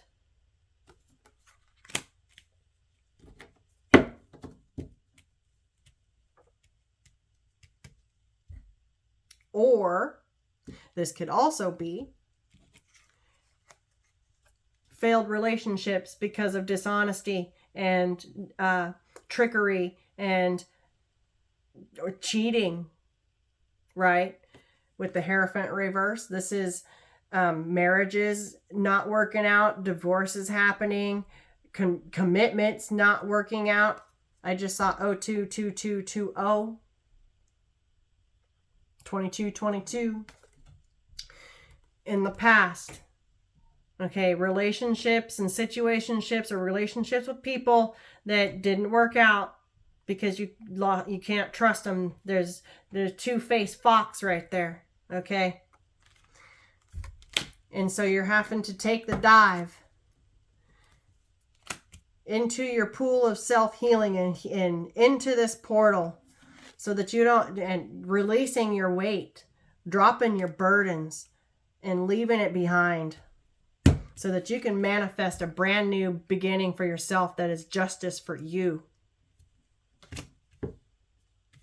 Leaving all this stuff that created turmoil and competition and fights and arguments in the past and moving forward. Taking action on moving forward. Yeah, there's Temperance right there. Finding your balance during this transformative phase. During this transformative period. I'm putting that at the crown. Yeah, Ace of Swords. Knowing the truth. With the High Priestess as well. Holy shit. Thank you, Spirit. We got the phases of the moon right there. She's got her crystal ball. Her third eye is wide open. You got the all-seeing eye on that Ace of Swords. And you've got the Temperance with their butterfly wings. That is gone through a transformative phase, a transformative period, and learning the truth. This is about your own truth, your authenticity.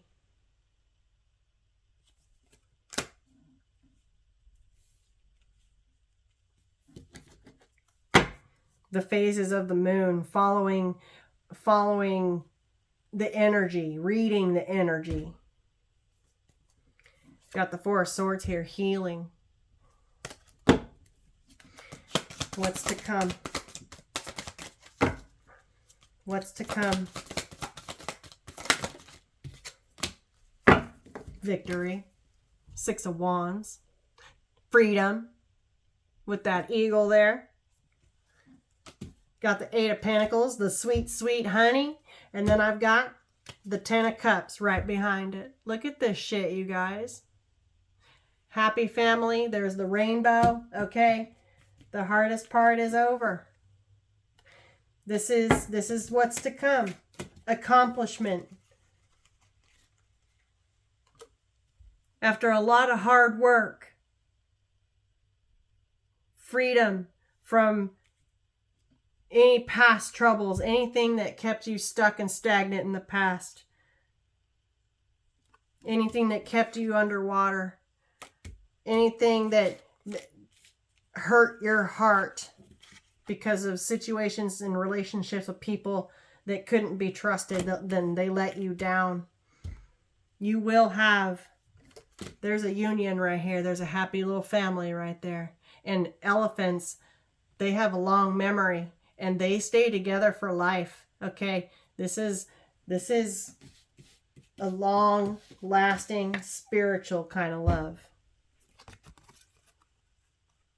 that's going to come in.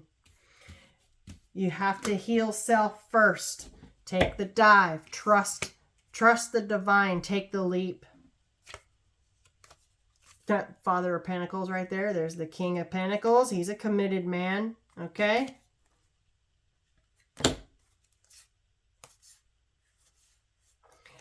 Got the 2 of Cups right there. Soulmate energy. What's on top? The Father of Wands. There's the Wheel of Fortune. Father of Cups. 9 of Cups and the Hermit. A lot of major arcana here. A new cycle with the world.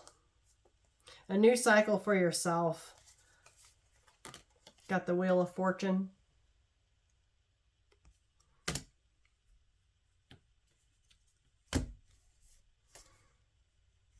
Wish fulfillment with the 9 of Cups. Falling stars. Wishing upon a star. Going within. Inner healing. Self-healing. New perspectives. Okay. Embracing a new way of doing things. Loving on self. And a new cycle. Look, there's the Flower of Life right there too.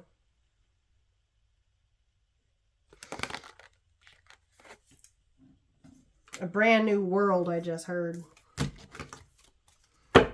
Wow. It's gorgeous. This tarot spread came out exactly how it should have. That is so cool. I just absolutely just love tarot, I'm telling you. As long as you're doing your healing work and you set your intentions and you choose your path, you stay on your path, you're headed in the right direction. It's the Ace of Swords at the crowns of the spread with the Temperance and the High Priestess. Like, follow your intuition. You're being divinely led and guided. They will not steer you wrong. You listen to your intuition and pay attention to your downloads and your aha moments and honor your truth. You've got the 6 of Wands with the 10 of Cups and the 8 of Pentacles coming in with a soulmate. A life partner. 2 of Cups. To build a whole world with. Wow.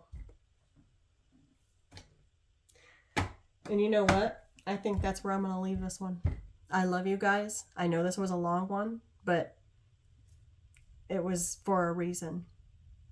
Watch this as many times as you want. Go back and watch my previous readings leading up to this. Things might make a lot more sense. I love you guys. Mwah, mwah, mwah, mwah. Thank you so much for all your love, for all your support, for all your likes, shares, and comments. I appreciate each and every single one of you for all the ways that you love me. For you, without you, this channel would be nothing. I love you. Peace, love, and light.